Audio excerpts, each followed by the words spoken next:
Salut Pricky Angler. Bonjour, c'est Phalopod. Salut. Alors, je te reçois aujourd'hui pour un long entretien, j'espère. On va pouvoir évoquer tout un tas de choses, de la lignée des deux précédents entretiens que j'ai eus avec Benjamin et Mathias. Qui était excellent. Merci beaucoup. Alors, on va commencer. On va d'abord parler pas mal de toi. J'espère, tu vas pouvoir nous parler de un peu ta biographie, des expériences personnelles de la vie. Voilà. Qu'est-ce que tu as envie de savoir précisément? J'ai beaucoup aimé l'entretien qu'on avait eu avec Mathias sur ces questions-là et on va continuer. Il y a aussi des thématiques particulières qui tiennent beaucoup à cœur. J'ai envie de parler de jeux vidéo avec toi. D'accord. Parce que c'est quand même un phénomène culturel vraiment très très très prégnant, important de notre société aujourd'hui. Et j'ai pas pu vraiment en parler avec mes précédents, mes précédents invités, mais avec toi, je pense on va avoir beaucoup de choses à dire. Tu vas nous expliquer pourquoi tu es pertinent pour en parler. Alors, personnellement, je ne me considère pas spécialement pertinent pour en parler, mais il est vrai que j'aime parler de jeux vidéo de manière assez sérieuse, et c'est vrai que c'est quelque chose qui ne se retrouve pas forcément à la fois du côté académique, mais aussi du côté des joueurs, bien évidemment. En tout cas, moi, je pense que tu es pertinent pour en parler, en tout cas. Et puis, je voulais parler de philosophie et de sciences sociales, mais on va plutôt le détailler. Tu vas nous détailler un peu ton parcours universitaire. Je pense que tu as un peu vagabondé. Tu as des choses intéressantes à nous dire, je pense. Tu veux que je commence par le parcours? Non, mais on va y aller très progressivement et chronologiquement, mais déjà un petit plan global de ce que j'ai envie d'aborder avec toi. Donc, Pricky Angler, dis-moi un peu, qu'est-ce que tu as envie de nous dire de toi? Qui es-tu aujourd'hui? Alors, qui suis-je? Vaste question. Je pense que c'est toujours difficile de se définir, à la fois soi-même, mais à la fois autrui, en fait. Je pense que peut-être même nous-mêmes ne savons pas forcément qui nous sommes. Je pense que beaucoup de gens m'identifieraient comme un mâle blanc de 30 ans. Je pense déjà, ça c'est dire beaucoup. Tu pars déjà dans les catégories sociologiques. Bah, visiblement, oui, c'est comme ça que certains me considèrent. Après, moi, je me considère pas spécialement comme blanc, ni spécialement comme mâle, ça je sais pas. Hein, ça, Ah bon, tu vas nous raconter ça alors. Bon, écoute, on va entrer tout de suite dans des choses plus précises pour que tu puisses détailler. Donc, on s'est croisés à l'université Paris-Sorbonne, dans des conditions qu'on va détailler un peu plus tard. Mais je suis sûr que même notre rencontre, elle peut être intéressante à raconter. Ouais, en effet. Mais donc voilà, qu'est-ce qui s'est passé pour que tu en arrives là à suivre des études de philosophie à la Sorbonne? Oula, c'est assez long. Si On prend tout notre temps, donc D'accord. si tu peux commencer Ouais. depuis le début. Alors, si on doit parler juste de la partie entre guillemets scolaire, académique, moi j'ai fait un bac économique et social, sans mention, sans rien, sec, sans rattrapage. Du coup, j'ai suivi un peu la voie classique après, c'est-à-dire que j'ai fait de la gestion d'entreprise dans une autre succursale de la Sorbonne qui est Paris 1. Alors attends, doucement les chevaux. T'as fait un bac ES. Exactement. Et t'es d'abord allé en gestion à la Ouais. Sorbonne, c'est ça que tu dis? Gestion d'entreprise, ouais. Donc c'était quoi un peu le projet à ce moment-là? À vrai dire, j'en avais pas de projet et je pense que même aujourd'hui, c'est difficile de dire que j'en ai un vraiment. Ce projet, c'était surtout de rester dans la continuité des études et de retarder le plus possible la question fatidique de qu'est-ce qu'on fait dans la vie. Comment tu concevais les études supérieures? Enfin, comment ça se fait que... J'avais pas vraiment de conception en fait. Qu'est-ce qui fait qu'on choisit de faire des études de gestion? Je pense que c'est juste que j'étais en économie bac économique et social et je me posais pas trop de questions et à ce moment-là, disons que j'étais plutôt libéral de droite pour faire court, enfin plutôt dans le sens où je croyais vraiment dans les valeurs de l'entreprise, de l'économie de marché, de la croissance, de toutes ces choses-là. Donc disons que oui, mon idéal c'était plutôt travailler dans une entreprise. Après, j'avais aucune idée de quoi. Mais c'est vrai que quand je suis entré en gestion, en fait, la première année, j'ai vu tous les chiffres, j'ai vu tous les cours, le contenu, et en fait, je voyais qu'il y avait absolument aucune réflexion là-dedans. Chose que pourtant j'aimais bien avec mon professeur de sciences économiques et sociales, Stéphane Cornu, que je cite, qui m'a beaucoup apporté dans mon développement intellectuel. Et voilà, j'ai pas du tout retrouvé ça en gestion, donc je suis très très vite parti. Ok, donc le bac, à ce moment-là, tu es en région parisienne. Exact. Chez mes parents. Tu es chez En tes Essonne. parents, en Essonne. Tu sais pas trop, tu te retrouves en économie, enfin en gestion après avoir fait un bac économique et social, Exactement. mais ça marche pas. Non, ça marche pas et faut dire que l'ambiance du site de Tolbiac est absolument. Enfin, n'importe qui a étudié Ah, le site sait à c'était quel point Tolbiac. il est horrible. Du coup, ça motive vraiment pas à suivre les cours. Donc, quand on est dans un. Parce qu'en fait, il faut savoir que notre UFR de gestion à la Sorbonne, il est de 1000 personnes. Donc, quand on rentre le 1000 premier. étudiants. 1000 étudiants. Donc en fait, quand on arrive au premier amphithéâtre de comptabilité, donc de monsieur Alexandre Betch, ou feu Alexandre Betch, je ne sais pas s'il est encore vivant, en fait, on n'a même pas de place assise quand on arrive 10 ou 20 minutes en retard. Donc Ah c'est oui. vraiment, c'est vraiment la fac démerde-toi, quoi, en mode un peu montre ta valeur. Et du coup, bah, moi, je savais même pas forcément ce que je voulais faire. Je savais même pas si je voulais m'inscrire en économie classique ou en gestion. Donc j'ai un peu suivi gestion. Voilà, ça s'est fait un peu tout seul, j'ai envie de dire. Et en fait, ça m'a pas du tout plu. Alors par contre, j'ai rencontré plein de gens sympas. C'était très sympa toutes les soirées que je faisais, les gens que j'ai rencontrés. Et du coup, voilà, on traînait beaucoup à la fac, etc., etc. Mais voilà, j'allais pas vraiment à la fac pour travailler, quoi. J'attendais un peu de pouvoir m'inscrire ailleurs. Ah, c'est intéressant ce que tu dis. C'est quoi alors ta conception de la vie étudiante à ce moment-là? Ma conception de la vie étudiante, c'est je fous rien et je vais à la fac pour être avec mes potes en attendant de pouvoir me réinscrire dans quelque chose qui m'intéresse un petit peu plus. J'avais pas vraiment de conception d'aller en cours pour m'enrichir ou de discuter avec les professeurs. Enfin, je veux dire, les cours que j'avais, c'était du droit, c'était de la comptabilité, c'était de la gestion d'entreprise. Parce que là, Je vois pas ce qu'il y a d'intellectuel là-dedans. Je vois pas en quoi on peut s'enrichir personnellement avec ça. Alors, je sais qu'il y a des gens qui sont dans ces cursus et qui le vivent très bien. Mais moi, personnellement, je le vivais très mal.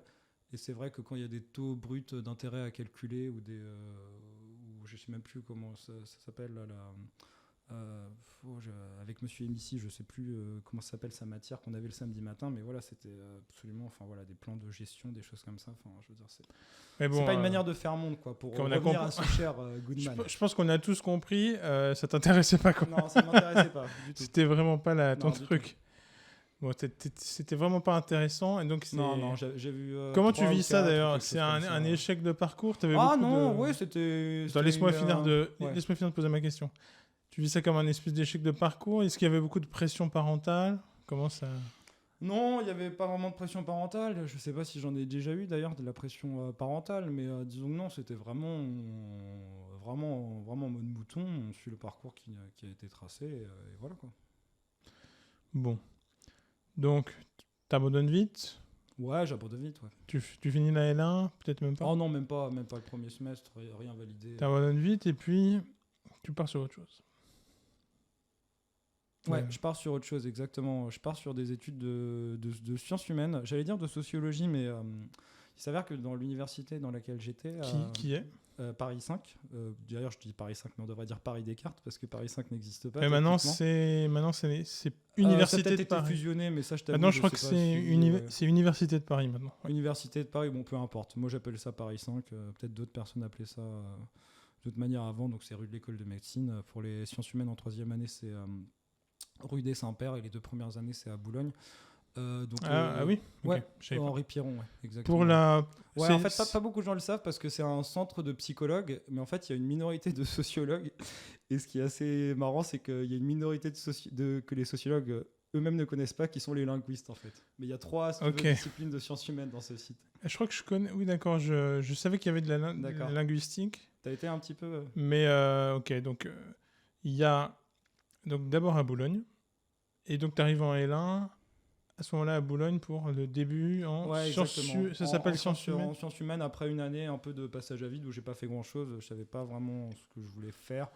J'étais encore un peu, est-ce que je m'inscris en économie, est-ce que je fais ça? Bon, finalement, ils m'avaient pas pris, donc ça avait un peu mis cours au débat. Et après, je m'inscris en sciences humaines et sociales alors j'allais dire la Sorbonne, mais c'est vrai que techniquement on pourrait le considérer comme la Sorbonne parce que les thèses de Descartes sont soutenues en Sorbonne et de toute façon, comme on le sait, la Sorbonne n'a pas vraiment d'existence réelle. c'est juste un lieu-dit, une sorte Oui, d'appellation bon, c'est marketing. On va dire qu'il y a eu une division de Voilà, l'université mais si à tu veux, c'est assez Paris. drôle quand je parle à mes camarades de Paris 4 qui considèrent qu'ils font partie de la vraie Sorbonne. C'est assez risible quand on les entend parler de penser qu'il y a une seule vraie Sorbonne. En fait, c'est juste un branding, si on veut. Il n'y a pas vraiment de réalité derrière. En fait, c'est juste qu'il y a eu je crois que c'est en 1960 qu'il y a une coupure. Oui, quelque chose comme ça, ouais. Donc à Paris, on a coupé en différentes c'est ça, universités. Et c'est vrai que le lieu dit ouais. la Sorbonne, c'est en effet un complexe immobilier, on va dire, qui Exact. existe. Mais à l'intérieur, il y a plusieurs universités qui coexistent Bah ouais. avec des filières différentes et des choses comme ça. Et donc, par exemple, là, j'ai reçu 2 philosophes avant.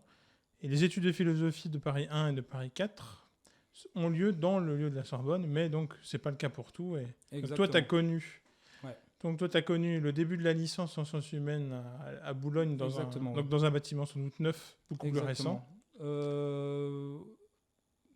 Pas non plus si récent que ça, pas aussi récent que le centre de Clignancourt, mais quand même, oui, plutôt pas mal. Mais le centre de Clignancourt, c'est là où vont les licences de philo de Paris 4. Exactement.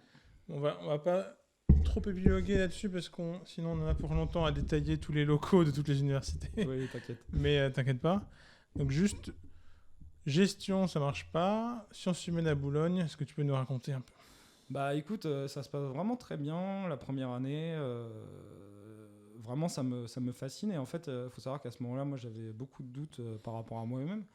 Dans le sens où, en fait, j'avais passé quand même 2 années à un peu rien faire, avec des résultats qui étaient, on va dire, catastrophiques, mais que je ne recherchais même pas. Et donc, du coup, j'ai quand même pas mal de doutes sur ma capacité à un peu valider un cursus, en fait. Donc, ce qui se passe, c'est qu'à ce moment-là, je décide vraiment de m'enfermer pendant 3 mois.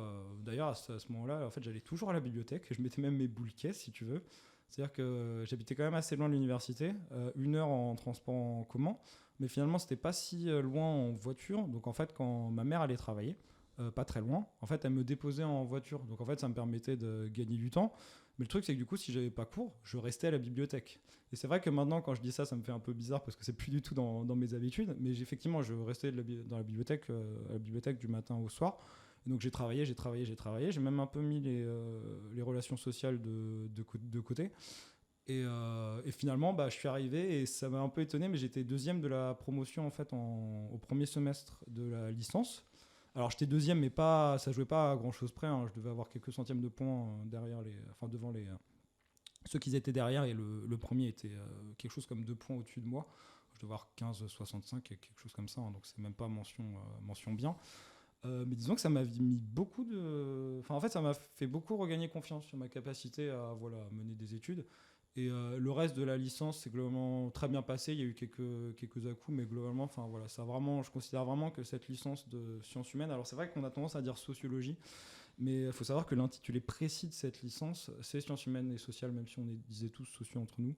Mais disons que ça m'a vraiment apporté, au point où, on en parlera peut-être plus tard, mais quand je suis arrivé en philosophie, vraiment... c'était absolument impossible d'oublier tout ce que j'avais appris pendant ces années-là, quoi. Bah oui, mais... Ok. Donc ça se passe assez bien, en fait. Ouais, assez bien. Alors c'est vrai que finalement, quand je compare mes résultats et que je vois par rapport à la philo, en fait, je me rends compte que j'avais une moyenne générale quand même un peu inférieure. Mais le truc, c'est que ce qu'il faut savoir, en fait, quand j'étais en sciences humaines et sociales, il y avait des matières, vraiment, j'en avais rien à cirer, qui étaient soit même pas des sciences, soit des choses comme par exemple... tout ce qui est de la démographie, où en fait on va te faire du néo-évolutionnisme, tu sais, tout ce qui est le développement, tout ça. Donc on va dire oui, non mais regardez, ces pauvres personnes, elles n'ont rien. Et en fait, ce que tu sais pas, c'est qu'ils ont un autre modèle que ce que tu défends toi, d'occidental. Donc voilà, tous les trucs de néo-évolutionnisme ou de... C'est-à-dire, qu'est-ce que tu appelles néo-évolutionnisme ? Alors, pour préciser, peut-être pour les auditeurs, l'évolutionnisme, c'est de penser que certains peuples seraient, disons, simplement arriérés par rapport à nous. Enfin, disons que c'est un présupposé très très important par rapport au monde industriel occidental. Exactement, pour faire simple. C'est un présupposé absolument capital de l'ethnologie, au point où l'ethnologie aujourd'hui n'arrive même pas vraiment à s'en débarrasser. C'est-à-dire qu'on a remplacé le terme de peuple primitif par, on a trouvé toutes sortes de choses, pas assez, bidule. Il y a même Lévi-Strauss qui a inventé société froide ou société chaude. Bon, là, on les appelle comme on veut, mais le fait est que le concept du primitif est absolument essentiel à l'origine des sciences humaines. Et du coup, pour moi, le néo-évolutionnisme, c'est un peu ça. En fait, l'évolutionnisme, c'est l'idée qu'en fait, il y a un axe de développement qui serait celui de la société occidentale, voilà, néolithique, Moyen-Âge, tout ça, période industrielle, et qu'en fait, les personnes comme par exemple, je sais pas, par exemple les Shuar d'Amazonie, auraient le même développement que nous, mais c'est simplement qu'ils soient en état de développement assez pas pareil que le nôtre. Et je pense que ce qui est important de préciser, c'est que même si aujourd'hui ce genre de pensée peut paraître très stigmatisante, à l'époque c'était déjà une grande avancée par rapport à tous les autres penseurs qui estimaient que ces personnes ne faisaient même pas partie de l'humanité en fait. Donc je pense que dans l'évolutionnisme, il y a quand même quelque chose de à l'origine quand même de bienveillant, mais qui est totalement dévoyé. Et quand on voit, quand moi je vois ce que je faisais en démographie, enfin des calculs statistiques à la noix, je n'avais absolument aucune envie de m'intéresser à ça. Et donc du coup, c'est pour ça que j'avais je crois que j'avais 2 de moyenne en démographie. Donc en fait, mes notes, elles étaient beaucoup plus plombées par des écarts que ce qu'il y a en philosophie. Voilà. En fait, ça me fait penser à une forme de réponse au relativisme, en fait. C'est-à-dire que le relativisme, ce serait de dire que tous les modèles de développement de toutes les cultures sont incommensurables entre eux, totalement incomparables. Donc c'est à chaque fois différent, ils ont des modèles de production de la connaissance et de production tout court qui seraient complètement incomparables. Et là, l'idée, ce serait qu'en fait, il n'y en a qu'un seul, et toutes les cultures sont à une place différente de ce même modèle-là de développement. Oui, c'est totalement ça. Et même si c'est insatisfaisant, du coup. C'est insatisfaisant, mais j'ai envie de te dire que c'est un postulat de base des sciences humaines. C'est que l'homme est un objet observable scientifiquement, au même titre qu'un rat de laboratoire. Et donc, du coup, ce présupposé, c'est qu'il n'y a qu'un seul homme, en fait. C'est qu'il y a une espèce Homo sapiens sapiens. Et donc, c'est logique qu'au début de la discipline, forcément, on considère que le modèle d'évolution, c'est le même aujourd'hui. Et j'ai envie de dire, c'est aussi quelque chose qui se retrouve avec, par exemple, le sigle de PMA, pays moins avancés. On considère qu'il y a des pays aujourd'hui qui ne sont pas avancés. Donc pour moi, on n'est toujours pas vraiment sorti de cette logique évolutionniste. Quoi, si tu veux. Même si c'est... Ouais. Enfin, moi, personnellement, mes 2 parents sont nés dans des pays du tiers-monde. Je pense qu'ils le prendraient très mal si on leur dit qu'ils ne sont pas avancés. Juste parce parce que c'est des pays où il y a moins de richesse ou de choses comme ça. Oui. Même si, avec la richesse et le modèle industriel, viennent l'allongement de l'espérance de vie. Oui, mais est-ce que c'est des bonnes choses en soi? Ça, je ne sais pas. La santé, la science. Ah oui, alors là, ça, je ne sais pas. Hein, c'est encore un autre débat. Alors. Voilà, okay. On pourrait partir très loin, mais disons que je pense que tout mesurer en termes d'IDH, moi, par exemple, quand on me dit oui, mais regarde la Corée du Sud, c'est un pays extrêmement évolué. Je suis désolé, mais je vois pas en quoi c'est mieux que la Corée du Nord. Je veux dire, d'un côté, il y a une dictature stalinienne, de l'autre, il y a une dictature qui tient juste parce qu'il y a les États-Unis derrière, quoi. Où les gens, ils passent tout leur temps à regarder des filles, des jolies filles bouffées sur Internet, et d'autres gens en train de jouer aux jeux vidéo, quoi. Donc on me dit non, mais regarde le modèle de vie, l'espérance de vie, tout ça. Donc je pense que ce genre de choses, finalement, sont pas très importantes. Et quand on va dans des pays du tiers-monde, on peut se rendre compte que les gens, ils peuvent des fois être forcés, peut-être même très heureux avec pas grand-chose. Donc je pense que ces modèles démographiques... mais justement, là, c'est des modèles qui mesurent pas du tout le bonheur des gens. Ouais. Ça n'a rien à voir, en fait. Non, je suis d'accord, ça n'a rien à voir. Mais je pense qu'on parle pas du présupposé... On parle pas du bonheur ou des... C'est pas un indicateur de bien-être. Non, je suis d'accord avec toi, mais je pense même l'espérance de vie ou la qualité des soins, c'est que seulement que assez indirectement un indicateur de bien-être, finalement. Oui, tout à fait. C'est pas du tout... mais on peut considérer que c'est quand même une avancée de l'humanité. Oui, c'est une avancée. De permettre aux gens de vivre plus longtemps dans de meilleures conditions. Et je pense qu'il faudrait être vraiment relativiste au point d'être nihiliste pour dire que nos moyens technologiques sont les mêmes que celui d'un Indien en Amazonie ou celui d'un aborigène d'Australie. C'est bien évident. Évidemment, si je veux aller à Marseille, je peux le faire en 3 heures. Lui, s'il veut aller à l'autre bout de l'Australie, il prendra plus, ça comptera plus de temps un jour. C'est pas question de tout nier.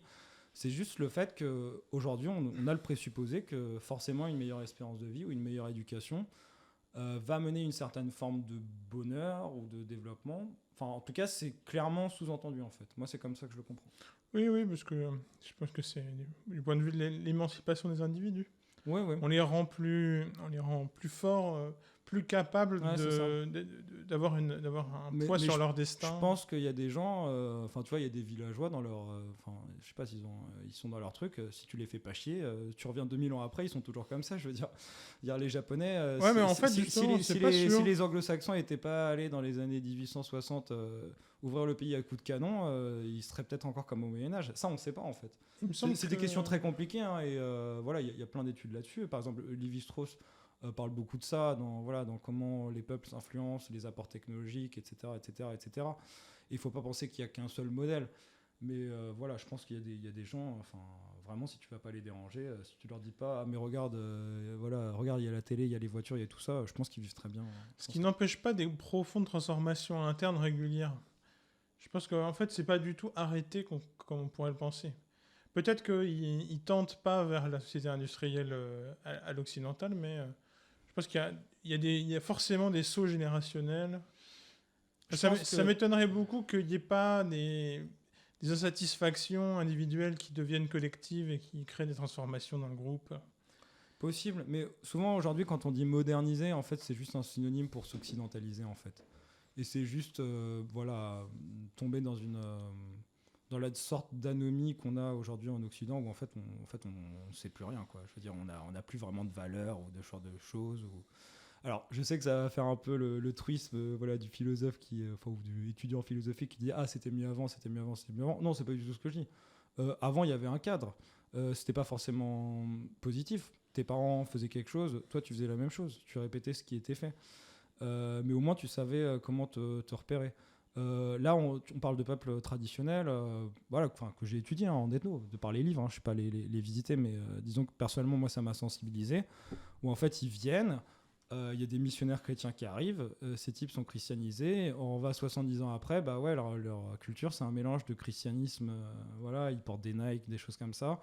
Et ils continuent dans leur rite traditionnel ou voilà, leur religion ancestrale, ce qu'on veut. Et il n'y a aucun commentaire péjoratif là-dedans. Au contraire, je respecte beaucoup les manières de penser de ces sociétés traditionnelles, notamment par les ethnographies que j'ai lues. Mais ce que je veux dire, c'est que là, on a des... voilà, enfin, je veux dire, les situations culturelles de ces pays-là, c'est pour moi, enfin, de ces peuples-là, c'est... Et sans parler de la musification comme ce qu'il y a au Quai Branly et ce genre de choses. Enfin, c'est des questions qui sont assez compliquées. Bon, donc ça se passe plutôt bien. Tu fais toute la licence Ouais, toute la licence jusqu'au toute la licence master. de sciences humaines. Ouais, jusqu'au master que j'ai arrêté en M1 suite à des soucis de santé. Ok. Donc c'est quoi la perspective après la licence? En fait, Tu savais déjà que ta santé pose un problème? alors, ou alors ce qu'il faut que tu dises, Céphalo, c'est que moi je suis le mec, j'ai pas de plan, tu vois. Tu sais, c'est un peu comme le Joker dans The Dark Knight. Lui il dit, mais moi j'ai pas de plan. Moi je suis là, mais je sais pas ce que je fais là, quoi. En fait, moi, si tu veux, les cours de sciences économiques et sociales m'avaient beaucoup plu quand j'étais au lycée. J'avais pas des notes exceptionnelles, mais je devais avoir 12-13 ou quoi. Je m'en sortais et les réflexions que ça m'a apporté, c'était vraiment des grands apports. Et je voyais, moi j'avais beaucoup d'amis en S, et je voyais que eux, ils se posaient pas du tout ce genre de questions, quoi. Enfin, c'était vraiment beaucoup plus binaire leur raisonnement, sans vouloir trop caricaturer. Du coup, moi, j'avais pas vraiment de plan. J'allais juste aller dans quelque chose qui m'intéressait, dans l'espoir de peut-être être qualifié et qu'après il se passe quelque chose. Mais même aujourd'hui, je veux dire, j'ai toujours pas de plan, quoi. Je sais toujours pas forcément ce que je veux faire. Je sais ce qui m'intéresse. Je sais en quoi éventuellement je peux être bon. Mais après, c'est pas forcément les choses qui sont les plus valorisées par la société. Donc voilà, c'est clair que si t'es bon, je sais pas, compter aux cartes ou X, t'es bon en droit, t'es bon en économie, oui, là tu peux te faire des couilles en or. Ou par exemple, même si t'es pas très bon en maths, je pense à ça parce qu'il y avait quelqu'un dans la licence qui le faisait en première année. Le mec, en cours, en fait, il était à la bourse, en fait. Tu vois, il soquait et tout. Et en fait, des gens, ils se foutaient de sa gueule, mais le mec, il se faisait peut-être, je sais pas, 500 balles par semaine. Je te dis une connerie, tu vois. Du coup, là, après, il a arrêté, il est dans autre chose. Là, j'ai plus trop de ses nouvelles. Mais voilà, ce que je veux dire, c'est que moi, les choses dans lesquelles j'ai des compétences, entre guillemets, après, on pourra éventuellement revenir sur les jeux vidéo si tu veux après. C'est pas des choses qui sont valorisées, quoi. C'est pas des choses que je vais pouvoir mettre en valeur sur un CV. Ouais, du coup, j'avais pas vraiment de plan, mais en fait, je pense que ce qui est intéressant de dire, je pense l'événement le plus marquant de cette licence, d'un point de vue de l'évolution intellectuelle, ça a été le cours de théorie du pouvoir en L1. Donc ça, c'était un cours que j'avais pris pour des raisons complètement contingentes. C'est-à-dire que, en fait, je voulais rester avec mon groupe d'exposés en méthode sociologique. Donc du coup, j'ai pas pu prendre le cours de Monsieur Le Tonturier que j'aimais beaucoup, mais j'ai dû prendre un autre cours. Et en fait, il s'avère que c'était un cours de philosophie, donc en première année de sciences sociales, qui était concentré sur un seul auteur, qui est Michel Foucault. Et donc du coup, pendant toute l'année, on a fait que du Foucault. Et en fait, j'ai adoré ça. En fait, ça m'a vraiment ouvert. Et en fait, je me souviens encore très bien du premier cours premier TD de théorie du pouvoir avec Madame Avishak Zafrani. En fait, on a lu un texte de Nietzsche et c'est vrai que ça m'a. Enfin voilà, j'ai eu un sorte de sentiment d'ivresse, quoi. Que tout ce que je pensais auparavant pouvait être questionné. Et j'ai notamment été pas mal marqué par, bien évidemment, tous les écrits politiques de Foucault, toutes les choses comme ça, sur la prison, sur la folie, bien évidemment, c'est très intéressant. Mais en fait, ce qui m'a le plus marqué, c'est la partie éthique de son œuvre. C'est-à-dire, c'est la partie orale de son œuvre qu'il a faite plus ou moins à partir du moment où... Enfin, moi, c'est comme ça que je l'ai compris. Hein. Peut-être que je me trompe dans les dates. Mais à partir du moment où il sait qu'il a le sida, et en fait, il décide de faire comme les anciens, de ne pas écrire, de transférer la philosophie de manière orale, comme tous les grands philosophes du passé de l'Antiquité. Et ceux qui ont écrit, l'ont écrit de manière un peu contingente, mais disons, moi vraiment, je vois la philosophie plus comme quelque chose d'oral, quoi. Pour moi, la philosophie, c'est pas rester à la bibliothèque et commenter des textes. Je veux dire, dans l'idéal, ça devrait pas être écrit. Et donc notamment si je dois citer les noms des œuvres, l'herméneutique du sujet, le courage de la vérité 1 et 2. Et voilà, toute la pensée de Foucault en général, les mots et les choses, ça m'a vraiment beaucoup apporté. Au point où, en fait, tu vois, moi je suis quelqu'un, je lis pas beaucoup. J'aimais pas du tout lire quand j'étais jeune, un peu rejet de l'autorité ou quoi. J'ai commencé à lire vraiment pour le plaisir au moment de ma licence en sciences humaines. Et en fait, j'ai lu Le courage de la vérité, donc le tome 2. Oui, parce qu'en fait, oui, je t'ai dit Le courage de la vérité 1 et 2, mais je crois que c'est Le gouvernement de soi et des autres 1 et 2, oui. Après, c'est des noms qui ont été donnés, il me semble, par les commentateurs. Je crois pas que les cours aient ces noms-là. Mais disons que quand j'ai lu Le courage de la vérité, ça m'a vraiment ouvert un monde. Et quand disons que quand j'ai vu ce que c'était un petit peu que la philosophie, quelle puissance ça pouvait nous donner, entre guillemets, dans notre vie pour affronter les problèmes et ce que ça pouvait apporter comme réponse, disons que je suis vraiment tombé amoureux. Voilà. Même si à ce moment-là, j'envisageais pas vraiment de faire des études de philosophie. Mais c'est un peu la porte d'entrée vers la philosophie, ça. Exactement, ouais. Tu as ce cours en L1, si je m'en entends Ouais, bien. en L1, ouais. Et donc, tu parlais de toi en tant que libéral de droite en gestion. Ouais, plus Sarkozy, si on veut. Mais là, tu tombes sur un grand critique du néolibéralisme en Foucault. Non, à ce moment-là, j'étais encore à peu près dans le libéralisme. Mais après je me suis pas totalement écarté du libéralisme parce que, par exemple, j'aime encore beaucoup Hayek, tu vois. Friedrich Hayek. Disons que les idées libérales, je suis encore assez sympathisant, mais en fait, le truc, c'est que je me rends compte qu'elles ne marchent pas dans le réel. C'est-à-dire qu'en fait, il y a quelque chose que les idées libérales supposent, c'est la concurrence pure et parfaite. Et ça, en fait, ça n'existe pas. Donc, en fait, moi, personnellement, du coup, je suis plutôt apolitique, mais disons que, à ce moment-là, j'étais plus en mode, oui, la croissance, c'est bien, les choses comme ça. Et Foucault m'a pas forcément fait changer d'avis là-dessus. Hein. C'est juste qu'il m'a fait me rendre compte que beaucoup de choses qu'on pensait pour acquises, comme l'hôpital psychiatrique, la science, les grandes catégories comme ça, c'est qu'en fait, toutes ces catégories, on pouvait leur faire, comme il le dit, l'archéologie, en fait, si on veut. Et retracer leurs conditions d'existence. Mais ce que je dois dire, c'est que ce cours, il était un peu en opposition avec tout ce qu'on faisait à côté en sciences humaines. Hein. Parce que déjà, nous, il faut savoir qu'on n'était pas du tout formés en philosophie. Donc, quand on nous met à lire du Foucault, tu commences à lire des livres comme Le mot et les choses, l'archéologie du savoir. Déjà, je pense que c'est assez costaud pour des élèves de licence, mais alors quand tu es en sciences humaines, voilà. Donc du coup, en fait, Est-ce que ce serait très pertinent de donner beaucoup de cours de philo à des étudiants en sciences humaines ? C'est difficile à dire. Là, justement, j'étais avec une amie tout à l'heure et je lui disais que pour moi, on ne devrait même pas enseigner la philosophie en terminale, en fait. En fait, je pense que la philosophie, c'est quelque chose... faut pas chercher à le diffuser. En fait, c'est quelque chose... Ça doit t'appeler, en fait. Pour moi, c'est vraiment plus voilà. Je vois vraiment pas la philosophie comme quelque chose où... l'enseignement académique français, tu vas en cours, tu écoutes les commentateurs, tu répètes après ce qu'ont dit ces mêmes commentateurs. Pour moi, la philo, il y a quelque chose de cosmique, si tu me permets l'expression.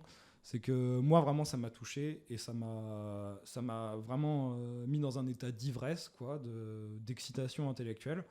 c'est pas que je le souhaite pas aux autres, mais c'est que je me rends compte que pas tout le monde ne peut avoir cette même excitation. Il y a d'autres qui vont être excités par, je sais pas, une chanson d'Ayana Kamura ou d'autres par des études en école de commerce.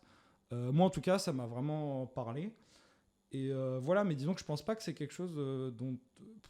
Est-ce qu'on doit l'enseigner aux étudiants en sciences humaines ? Alors, pour te répondre plus précisément d'un point de vue académique, oui. Tout simplement parce que les étudiants de sciences humaines, ils arrivent, et donc on leur parle de faire monter la sociologie à Tocqueville, mais ça c'est juste pour gloser, on fait même des cours de Marx, voilà.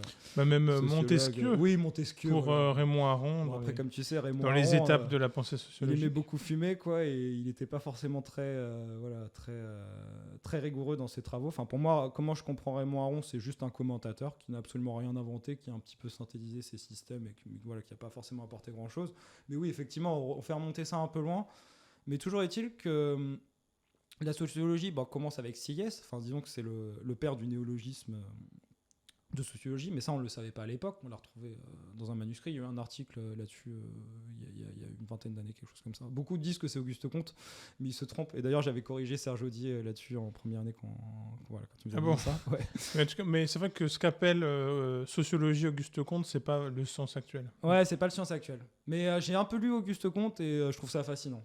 Je sais pas si c'est le modèle de société Pour le coup, il a une conception très très philosophique de la sociologie. Très très philosophique, ouais. Et qui n'est pas la science humaine qu'on connaît aujourd'hui. Ouais, c'est ça. Et donc faut y aller mollo là-dessus avec la comparaison. Ouais, totalement. Mais après, d'ailleurs, pour le coup, Aron le dit très bien. Mais... Bah peut-être. Moi, en tout cas, j'ai commencé à lire son bouquin sur les étapes de la pensée sociologique, mais après, à un moment, au moment où il parle de Montesquieu, où il parle de, je sais pas, du climat, des choses comme ça, j'ai fait bon. Ça me rappelle un peu le truc de Rousseau, société chose, société froide. Donc j'ai jeté ça dans les méandres de la non-scientificité. C'est vrai que l'histoire des sciences humaines est pleine de casseroles atroces. Aux origines de la psychologie, il y a des distinctions terribles, la bosse des maths et ce genre de choses, qui n'ont plus aucune valeur scientifique, mais je pense qu'on va éviter d'avoir un... moi, personnellement, je suis pas d'accord avec toi sur les sciences humaines. Je rejoindrai Foucault dans les mots et les choses. Ce ne sont pas des sciences du tout. Ce sont des éléments positifs du savoir en quelque sorte, mais il n'y a absolument rien à en tirer. Et pour être en contact avec beaucoup de personnes qui font des sciences, notamment mon père, notamment des amis de mon père, je peux t'affirmer, Alexandre, qu'il n'y a rien de scientifique là-dedans. C'est juste des études. Et pour avoir vu les étudiants en sociologie, je pense qu'ils sont encore plus idéalistes que les étudiants en philosophie. Hein. Déjà qu'ils n'ont pas vraiment les pieds sur terre, mais alors là, c'est... Ouais. Donc t'es très critique de la scientificité. Oh, je suis très critique de tous les milieux. En fait, j'ai un peu ce problème, c'est qu'à chaque fois que je suis dans un milieu, par exemple, je traîne pas mal avec des musiciens, mais en fait, je vais les critiquer. Les joueurs de jeux vidéo, pareil. Les philosophes, pareil. C'est... Quelque part, je suis pas vraiment à ma place. Oui, mais bon, je te parlais de la scientificité des sciences humaines. Donc là, oui, alors pour revenir à ça, Foucaldien en ce sens-là. C'est juste que tu m'as pas laissé terminer. Ce que je voulais dire, c'était que ces gens-là en sciences humaines et en psychologie, en tout un tas d'autres domaines, en fait, ils n'ont pas vraiment idée qu'il y a des millénaires de pensée avant eux. Et c'est quelque chose que les philosophes savent un peu plus. Bon, les philosophes, ça va jusqu'à Platon, donc si tu leur dis Protagoras, ils vont pas comprendre. Si tu leur dis Démocrite, bon, bien qu'il vient après Socrate, ils vont pas comprendre. Tu leur dis, voilà, des gens comme ça, ils vont pas comprendre. Tu leur dis les Védas, bon, ils ont étudié ça parce qu'il y avait des cours à la Sorbonne, mais ça leur parle pas vraiment. Ils passent très vite à de la phénoménologie ou je sais quelle autre connerie, voilà. Mais tout ça pour dire que les gens en sciences humaines, ils ont pas vraiment de recul sur la pensée en général, en fait. Et donc ça, je pense que c'est quelque chose qui leur manque. Et c'est vrai que, bon, je te dis pas de forcément... c'est pas ce qu'on leur demande, forcément. Bah, c'est pas ce qu'on leur demande, mais ce que je vois... Comment dire ? Je te dis pas qu'on devrait leur enseigner la science d'Aristote, parce que ça n'est d'aucun intérêt à part pour des historiens de la philosophie très précis. Je veux dire, la conception de l'accident et de l'essence, un scientifique, ça, ou voilà, par exemple, tu vas pas faire comme Monsieur Fier et défendre la science d'Aristote qui dit que les femmes avaient plus de dents que les hommes. Je veux dire, quand tu parles à un vrai scientifique, je pourrais te citer des noms, mais je vais pas le faire. Il passe pas beaucoup de temps en bibliothèque, hein. Il passe pas beaucoup de temps à lire les ouvrages de ce que les gens... Ça, il laisse ça aux historiens des sciences. Mais je veux dire, non, il se concentre sur des réalités beaucoup plus concrètes. Et le truc, c'est qu'en sciences dures, entre guillemets, j'aime pas ce terme, mais on va le laisser, c'est qu'en fait, on peut facilement remettre en question quelque chose, tandis que n'importe quel... Tu vois, par exemple, Bourdieu, que j'aime beaucoup, qui était quelqu'un de pas du tout objectif, mais qui, pour autant, je trouve que ses œuvres ont un caractère quand même assez rigoureux, assez positif, comme je disais tout à l'heure. En fait, tu as toujours un mec, et moi je connais des gens très intelligents, surtout des philosophes d'ailleurs, parce qu'il faut savoir que les philosophes ils détestent les sciences humaines en général, et en fait ça les intéresse pas pour eux. Voilà quoi, en fait ça n'a aucune valeur. C'est ça qui me tue, c'est qu'ils estiment que des discours métaphysiques de Descartes ou d'Heidegger ça a plus de valeur que Bourdieu. Mais bref, il y a toujours le mec qui me disait, et des personnes très intelligentes hein, qui me disaient non mais ces chiffres là je sais pas comment il les a sortis. Ah non mais c'est des chiffres statistiques, n'importe qui peut les faire. Ah non mais, et donc tu leur parles de la logique de leur distinction, tu leur parles de comment les inégalités se reproduisent à l'école, tu leur expliques que le fait qu'ils aiment le clavier bien tempéré de Bach ou qu'ils écoutent le dernier single d'Aya Nakamura, tout ça, il y a des déterminations derrière. Et voilà, on parlait de ça tout à l'heure. Je vais pas dire qu'il n'y a pas de place pour les idiosyncrasies ni rien. Au contraire. Mais ce que je veux dire, c'est que beaucoup de gens en philosophie sont fermés à ce genre de raisonnement. Et en fait, je me rends compte qu'en sciences humaines, c'est un peu pareil pour la philosophie. C'est-à-dire que moi, on me voyait un petit peu comme le philosophe, si tu veux. Et après, c'est des choses très différentes. Et comme tu dis, c'est pas du tout les mêmes attentes. Un scientifique ou même un sociologue, on s'attend pas du tout à ce qu'il fasse la même chose qu'un étudiant de philosophie. Philosophie, en tout cas à la Sorbonne, ce qu'on te demande, c'est juste de recracher ce que tu apprends. C'est-à-dire, on dit, bon, Platon, il a dit ça, tu le recraches et si tu fais ça et tu le fais bien, t'as 15 de moyenne. Tu vois ce que je veux dire ? Pour les approches historiques de la philosophie. Ouais, mais après, c'est vrai que c'est une minorité. Mais en France, je pense que quasiment toutes les facs à peu près sont dans cette mouvance. Oui, À part sûr. peut-être Paris 8, mais même je pense Paris 8. Voilà. Tu vois des mecs qui ont fait cours à Paris 8 comme Ersam. Bon, je veux dire, il a beau te parler de ce qu'il veut, à la fin t'as quand même un commentaire de texte sur Hegel. Hein, donc, voilà. Oui. Bon. Là, on a abordé beaucoup de choses. On peut se recentrer sur là où on en était de l'histoire. Tu as fini cette licence de sciences humaines. Tu entres en master pour continuer. Ouais, je rentre en master. Comme tu disais toi-même, tu n'as pas de plan, tu n'es pas lancé. Ouais, pas vraiment. Du coup, je continue dans le master le plus général qui soit. Et puis, donc, dans un master de sciences humaines très général. Mais bon, tu as des soucis de santé. Ouais, c'est ça, ouais. T'arrêtes. Ouais, disons que c'est un peu plus long. Après, je sais pas si c'est forcément des thèmes dont j'ai envie d'aborder maintenant. Si tu veux pas le faire, ne le fais pas. Hein. Je vais pas le faire, mais pour dire, pour un peu élaborer là-dessus, disons que c'est pas comme ça en mode j'étais non, oh putain, j'ai eu tel truc, j'ai pu rien faire. Non, c'était continu en fait. C'était vraiment que j'ai perdu motivation pour beaucoup de choses. J'allais pas bien, j'étais très renfermé et j'ai eu des gros soucis de santé, des grosses hospitalisations. Et donc voilà, disons que pendant ce temps-là, j'ai pas fait grand-chose, à part peut-être jouer aux jeux vidéo. Ça, j'ai pu beaucoup jouer aux jeux c'est vidéo, très intéressant. Ouais. C'était un passe-temps, une manière de se changer les écoute, idées. moi, je réfléchissais à ça l'autre jour, et en fait, je sais pas quand est-ce que j'ai commencé à jouer. En fait, j'ai toujours joué aux jeux vidéo. Pour moi, ça a toujours été quelque chose de... faut savoir que moi, j'ai peut-être commencé à jouer dans les années 90, milieu des années 90, mais pas sur console, comme beaucoup de jeunes à l'époque, sur ordinateur. Et en fait, à cette époque-là, c'était assez rare d'avoir un ordinateur à domicile. Donc moi, je commençais surtout avec des jeux ordinateurs, un peu tout, je pourrais te citer les noms si ça t'intéresse. Mais disons que j'ai toujours un petit peu joué, en fait. J'ai jamais arrêté vraiment ma pratique de jeu, même si à certains moments, elle a pu devenir un peu toxique. Notamment avec certains jeux en ligne, dans les années 2009-2010. Mais disons que non, j'ai toujours joué. Par contre, ce qui s'est passé à ce moment-là, c'est que, disons que ma vision des jeux vidéo a vraiment changé, en fait, si tu veux.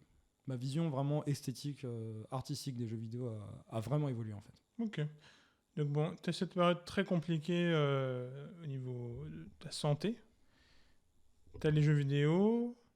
Bon, tu finis par t'en sortir parce qu'aujourd'hui, tu plus dans... tu fais quand même des choses assez différentes. Je sais pas si je m'en suis sorti tout à fait. En tout cas, bon, tu fais... Ouais. T'as continué ton parcours. J'ai une licence de philosophie. Je sais pas si ça vaut grand-chose. Je pense que ça vaut pas grand-chose, honnêtement. Justement, tu quittes, t'étais lancé sur un master de sciences humaines. Ouais. T'as ces soucis-là. Ouais. Et moi, je te croise peut-être juste après cet épisode, je sais pas quand, mais... Ouais. Alors en fait... Il y a un moment où on se croise. Ouais. Et à ce moment-là, t'es étudiant en philosophie. Ouais, en effet. Par contre, juste que je dois dire, enfin, quand même, entre les deux, il y a quand même un certain nombre de choses qui se sont passées.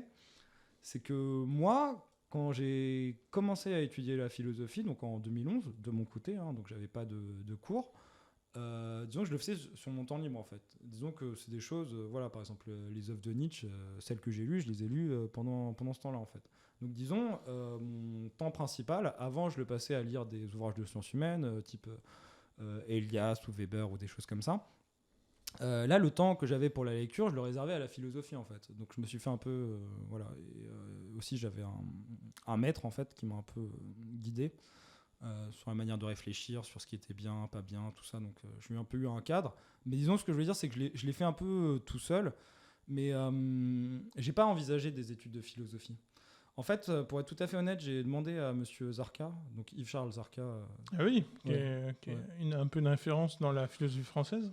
Ouais, alors c'est marrant parce que souvent je dis son nom, toi tu le connais, mais il y a pas mal de gens qui ne le connaissent pas. Alors il est très connu pour ses études sur Hobbes, mais il faut savoir que c'est quelqu'un qui a très mal vécu la popularisation et tout ce qui est fait autour d'Heidegger en fait en France et notamment à Paris 1.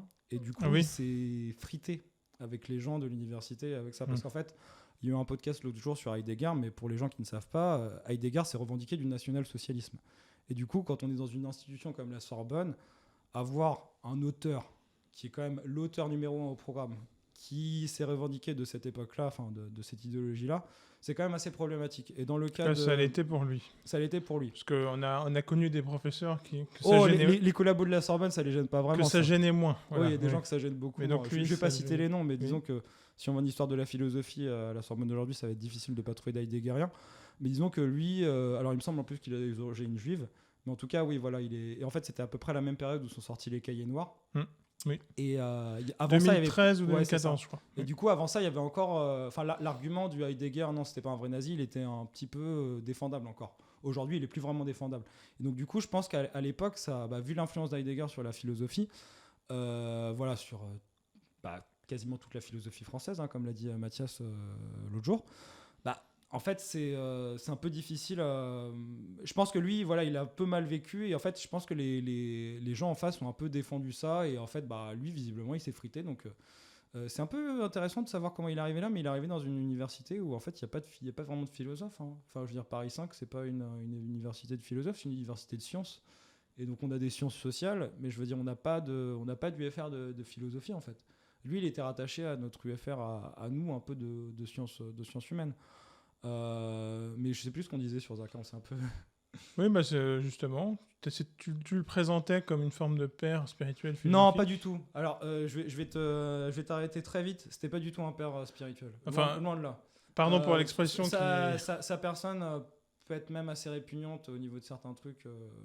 Je vais pas citer les détails, mais disons qu'aujourd'hui, il prendrait bien cher avec tout ce qu'il y a au niveau MeToo et compagnie, quoi. Bon, c'est juste que on parlait de ton revirement après tes soucis de santé, et tu présentais Yves-Charles Zarka. Oui, je sais même plus pourquoi je te disais ça.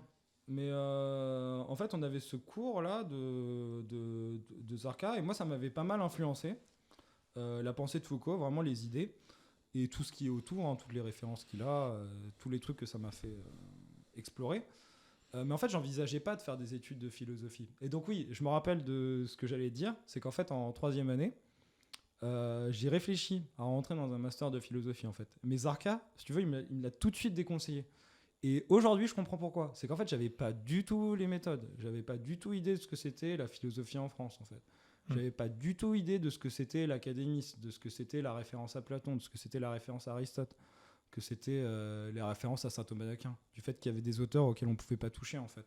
Si tu veux, moi, on est en cours de théorie du pouvoir avec Madame Zafrani, donc son assistante. En fait, on avait démonté le contrat social de Rousseau. On l'avait analysé pièce par pièce pour voir tout ce qu'il y avait de fallacieux dans cette argumentation. Et en fait, en histoire de la philosophie à la Sorbonne, comme tu sais, c'est tout l'inverse. On nous donne des textes qui ont des éléments qui peuvent être considérés comme tout à fait fallacieux. Et en fait, on nous dit qu'ils sont très bien et qu'il faut les étudier parce qu'ils ont 2000 ans et que c'est Platon, etc. Je te la fais courte. Mais du coup, il m'a totalement déconseillé parce qu'il m'a dit que ça sera très très très dur pour moi. Et donc du coup, il m'a plutôt conseillé de continuer dans quelque chose de sciences humaines, etc.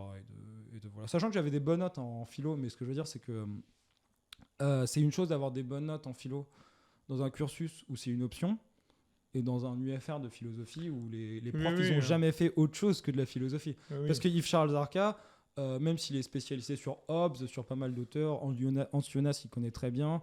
Il aime pas mal Nietzsche, il me semble aussi. Enfin, je veux dire, globalement, c'est un auteur très. Enfin, voilà, c'est quelqu'un de très compétent. C'est un philosophe à la française, quand même.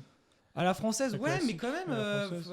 Alors, franchement, il avait quand même beaucoup plus la classe que les philosophes qu'on a. Hein. Parce que moi, disons que c'était pas un grade papier. Parce que moi, j'en ai eu des grades papier à la Sorbonne et des mecs qui te font cours. En fait, des mecs où tu leur enlèves leurs notes, ils sont capables de rien du tout. Et ça fait assez mal quand tu le vois. Non, lui, il avait vraiment un charisme. Un vrai charisme. Et il savait parler, il était véhément, comme disaient certains. Je te dis, c'est un philosophe à la française et tu me dis non, lui, il a un vrai charisme. Non. Bah oui, complètement. Non, mais Bon, bien sûr. on a Mais compris. je veux dire, c'est pas Monsieur Pradel, quoi. On a très bien compris ce que. Ah oui, oui. C'est vrai que bon, toi, t'es beaucoup plus partagé sur Pradel que Mathias, Bah non. mon précédent invité. C'est juste que. Je pense qu'on peut s'accorder sur le fait que parler pendant 1h30 du détail des traductions de la critique de la raison pure, quand c'est le premier cours de l'année, je pense qu'il y a un peu plus intéressant. Et après, je vais pas trop dire ce que je pense de la phénoménologie, mais voilà. Je veux dire, Ok. pour moi, si tu me parles de Pradel en tant que grand phénoménologue, c'est comme si tu me parlais du grand marabout à Barbès. Hein, je veux dire, c'est la même validité épistémologique pour moi. Mais à côté de ça, c'est quelqu'un de tout à fait sympathique. Et, voilà. Mais c'est vrai que moi, personnellement, j'en avais rien à foutre de ses cours. J'ai pris son option de philosophie contemporaine parce que le reste ne me plaisait pas trop. Et ouais, voilà. Mais bref, ouais, tout ça pour dire qu'en fait, il me l'a déconseillé. Et du coup, j'ai continué. Après, j'ai eu ces soucis de santé, donc ils m'ont quand même pas mal plombé en tout et pour tout. Je n'étais pas vraiment en état de réfléchir ou de faire quoi que ce soit pendant plusieurs années. Mais du coup, quand j'ai décidé de me réinscrire, en fait, la philosophie, c'est un peu... en fait, ouais, quitte à me réinscrire, autant de me réinscrire. En fait, j'ai vraiment fait le choix du cœur, si tu veux. Déjà que, moi, je suis pas très doué pour les choix pratiques dans la vie, les choix, tiens, je vais faire ça, enfin, tu vois. Je pense qu'il y a des gens, même on les voit à la Sorbonne, ils ont leur plan de carrière, et voilà, ils ont fait prépa, Henri IV, ce que tu veux, ils ont leur plan, ils savent qu'après, ils font un bicursus, etc., qu'ils vont postuler pour tel concours-là, qu'ils vont prendre leurs vacances, machin. Du coup, on se demande où ils mettent leur vie personnelle et familiale, mais bon, peu importe. Ce que je veux dire, c'est que là, je suis allé encore plus dans le choix du cœur, dans le choix de je fais les choses qui m'intéressent. Et donc, du coup, je me suis inscrit en licence de philosophie avec pour le projet de faire de la philosophie de l'art pour une raison assez utilitaire, en fait, qui venait pas du tout de... Mais ce qui était de me dire, en fait, qu'est-ce que j'ai fait pendant ce temps-là ? J'ai pas mal joué aux jeux vidéo et disons que j'ai une conception des jeux qui a vraiment changé avec l'achat d'une console de jeu, en fait, la Sega Saturn, et la découverte de certains jeux qui m'ont vraiment transformé ma manière de voir le jeu vidéo, qui m'ont fait plutôt voir d'une autre manière. Parce que j'avais quand même pas mal poncé les jeux avant ça. Mais là, disons que ça m'a ouvert tout un champ nouveau. Et du coup, j'ai eu un raisonnement assez bête qui est de me dire, finalement, j'ai fait pas mal de trucs sur les jeux. Pourquoi pas faire de la philosophie des jeux ? Tiens, je suis sûr qu'il n'y a pas grand-chose. Et quoi. En fait, que nenni, il y avait quand même déjà pas mal de choses sur le sujet. Bon, pas énormément, parce qu'en fait, faut savoir que de vraies thèses d'esthétique de jeux vidéo à la Sorbonne, il n'y en a eu qu'une seule pour l'instant. Il y a déjà eu des thèses de jeux vidéo, mais ne sont pas toutes centrées autour de la philosophie de l'art ou de l'esthétique. Mais disons que l'idée, c'était vraiment de me dire, finalement, j'ai fait plein de trucs, autant capitaliser là-dessus. Mais aussi, l'autre grande raison, c'est qu'en fait, moi, ce qui m'intéresse le plus en philosophie, c'est la morale. Mais je déteste la manière dont elle est enseignée à la Sorbonne. Et en fait, je pense pas qu'on peut faire un cours magistral de morale ou d'éthique. Hein, j'utilise les deux termes de manière indistincte. Et c'est vrai que quand j'entends des gens me dire « Ah, mais j'adore l'éthique, j'adore Billet », enfin, pour moi, ce type, c'est zéro, quoi. C'est les blagues carambars mélangées. Enfin, pour moi, ce genre de personne n'a aucune idée de ce que c'est qu'un enseignement moral. Mais Billier qui enseigne l'éthique à... Oui, voilà, Billet qui enseigne Paris l'éthique. 4. Qui enseigne avec beaucoup de guillemets. Hein. Il fait beaucoup de blagues carambars, surtout. Et bon, de toute façon, c'est l'archétype du mec qui est rentré en prépa à 18 ans et qui a toujours suivi le parcours. Donc moi, je t'avoue, qu'est-ce que j'ai à apprendre de lui au niveau moral ? Pas grand-chose. Mais toujours est-il que j'ai pas voulu me spécialiser dans la morale et j'ai jamais vraiment voulu. Parce qu'en fait, je considère que c'est pas un domaine où il y a une expertise. C'est-à-dire que, par exemple, quelqu'un, il va dire, moi, la morale de Billet, moi, je la trouve très bien. Et en fait, moi, j'aurais rien à lui dire au niveau des arguments, quoi. C'est un peu comme si tu me dis, moi, j'aime pas, je sais pas, X. Je pourrais toujours te sortir une explication sociologique, mais au bout d'un moment, t'aimes pas, quoi. Justement, c'est ce qui donne le piment à la réflexion sur la morale. Exactement. C'est Mais qu'on va, du coup, en pour général, moi, les arguments, exactement. on peut prise. Oui, mais du coup, la morale, c'est pas commenter des textes d'Aristote et de Kant. Et pour moi, c'est pas ça un cours de morale. Un cours de morale, on aurait été censé te tester sur des valeurs, sur des choses comme ta fidélité ou des choses comme ça. Mais bien évidemment, on peut pas faire ça en cours. Pourtant, c'était des choses qui étaient faites dans les anciennes académies en philosophie. C'est juste quelque chose qui s'est perdu. Et là, je te renvoie au boulot de Pirado ou ce que tu veux. C'est juste qu'aujourd'hui, en France, on considère la philosophie comme un truc purement scolaire, bibliothécaire, d'érudition, mais d'érudition vide. Enfin, ce que je veux dire, c'est que si tu regardes la plupart des gens qui ont des bonnes notes ou quoi, enfin, je veux dire, si tu pourras en prendre quelques-uns, je pense que tu ne retrouveras pas beaucoup de gens qui sont vraiment d'une grande... Enfin, moi, en tout cas, c'est ce que j'ai vu à la Sorbonne. D'une grande valeur morale, d'une grande valeur spirituelle. Même des fois, c'est un peu l'inverse. Et du coup, pour revenir un peu sur le sujet proprement académique, tu sais, il y a tout ce qui est l'éthique, je ne sais plus le terme exact, mais tu sais, tout ce qui est les exercices de pensée. Et en fait, Billet nous disait ça un cours, il nous disait Les que... expériences de les pensée. expériences de pensée, pardon. Du coup, il nous prenait le cas, je crois que c'était quelqu'un qui faisait du stop dans le Montana, et en fait, sa femme, je sais pas, elle a un infarctus ou quelque chose comme ça, et donc en fait, ils vont dans une maison, donc t'imagines, c'est le Montana, il n'y a pas énormément de maisons, donc en fait, la question c'est ouais, tu te demandes est-ce que je pourrais appeler le médecin ou je sais pas quoi, ma femme machin, bah, le type te dit non. Et donc Billet nous avait dit que c'était ok de prendre en otage le type quoi. Je veux dire que moralement c'était à peu près justifiable. Je te la fais courte hein, bien évidemment. Ils nous avaient présenté oui on peut dire ça, mais quand même la conclusion c'était oui voilà quoi. Et en fait tous ces trucs là, des expertises de l'éthique, pour moi c'est la porte ouverte aux pires trucs possibles et inimaginables, qui sont notamment la bioéthique et l'éthique des robots, tout ça. Et d'ailleurs, c'est des domaines où il y a énormément de débouchés. Hein. Si tu veux pas travailler en tant que prof, je pense le mieux à faire, enfin moi en tout cas, j'avais vu ça dans un prospectus à Descartes. Et en fait, il y avait marqué que les sciences cognitives et la bioéthique, c'était les deux domaines. Et en fait, tu pourrais dire, ouais, l'éthique, si, l'éthique appliquée, ça, t'en as plein, mais moi c'est pas forcément ça qui m'intéresse en fait. Après, je suis d'accord avec ce que dit Billet dans le sens où l'éthique, ce genre d'éthique-là peut permettre de faire comprendre les enjeux, mais en fait, pour moi, c'est pas pour prêcher la bonne parole. Pour moi, si je lis Épictète, si je lis Sénèque, voilà, si je lis les cours de Foucault, enfin, je veux dire, c'est pour moi, quoi. C'est pas pour prêcher la bonne parole et je veux dire, bon, si à la limite quelqu'un a envie de l'entendre ou quoi et est inspiré par mes propos, pourquoi pas. Mais je veux dire, je vais pas, moi, aller prêcher la morale comme on fait aujourd'hui avec notamment les SJW et X. Enfin, je considère pas que c'est un domaine dans lequel. Et alors, tu pourrais me dire, mais l'esthétique non plus. Je suis d'accord avec toi, mais en fait, l'esthétique, je me dis qu'il y a quelque chose à faire aussi au niveau des jeux vidéo.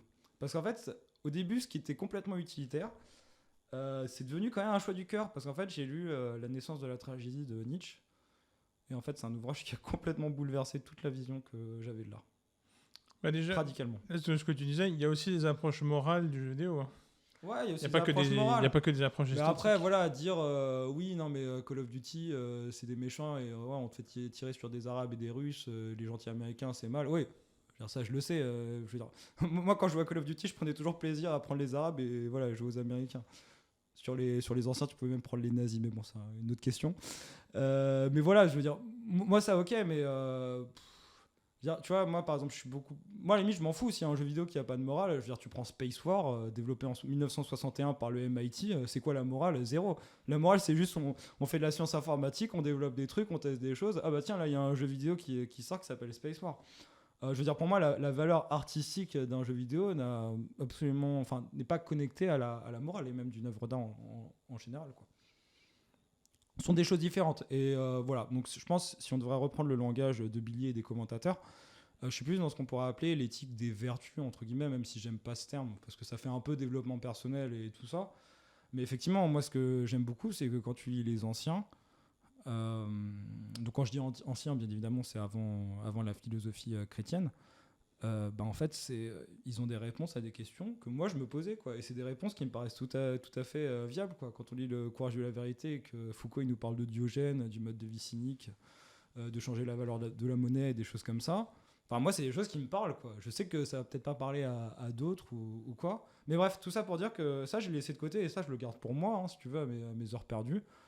Et j'ai décidé peut-être plus de niveau académique, ou en tout cas au niveau pour trouver un travail. Je suis pas sûr que ça va être possible ou quoi, mais voilà, plus me centrer sur le jeu vidéo et l'esthétique du jeu vidéo, vu que c'est un domaine en pleine expansion où il y a des choses, il y a des choses à faire, disons. On a bien compris. Tu rentres en philo dans la perspective de faire de la philo de l'art, mais tu t'intéresses aussi à la philosophie morale. Ouais, même si je peux préciser, vraiment toutes les philosophies m'intéressent, hein. C'est vrai que des fois j'ai tendance un peu à taper sur l'histoire de la philo ou quoi, mais je veux dire, il y a des trucs absolument fascinants, hein. Même dans la théologie de Leibniz ou dans l'esthétique classique type Baumgarten ou quoi. Dire, même à mes heures perdues, je peux trouver des trucs intéressants chez saint Thomas d'Aquin. Donc voilà. Non, mais t'as pas à te justifier. On a les goûts qu'on a. Et donc, tu es là, tu fais de la philo morale, tu t'intéresses à la philo morale, tu es là pour faire de la philo de l'art, et ce qui t'intéresse, c'est le jeu vidéo. Et tu tombes dans une licence de philosophie à Paris 4 qui est très littéraire. Qui a été un traumatisme pour moi. Et très orienté. Ouais. Ça a été vraiment un traumatisme pour moi, cette entrée en licence, en fait. Et je m'en suis toujours pas remis, en fait. Je suis toujours un peu... En fait, pour le dire d'une manière assez brutale, mais en fait, j'ai un peu arrêté de philosopher à partir du moment où je suis rentré en licence de philosophie, quoi. C'est-à-dire que moi, j'estime que la philosophie, c'est quelque chose qui peut se faire qu'avec très peu de personnes. Enfin, toi, par exemple, t'en fais partie, parce que toi, je sais que tu vas pas me juger si je dis telle ou telle chose. Je sais qu'avec toi, il n'y a pas forcément de limite sur les sujets. Mais très vite, quand je parle avec des gens, et même des amis, en fait, je vois qu'il y a une limite. Je vois qu'il y a la limite de « Ah, mais tiens, si je disais ça… » En fait, ils ne chercheraient pas la validité de l'argument. Ils rechercheraient un peu à coller à ce qu'on attend de lui ou d'elle ou de choses comme ça. Enfin, je sens pas vraiment de recherche de la sagesse. Parce que c'est vrai que c'est très difficile de définir la philosophie.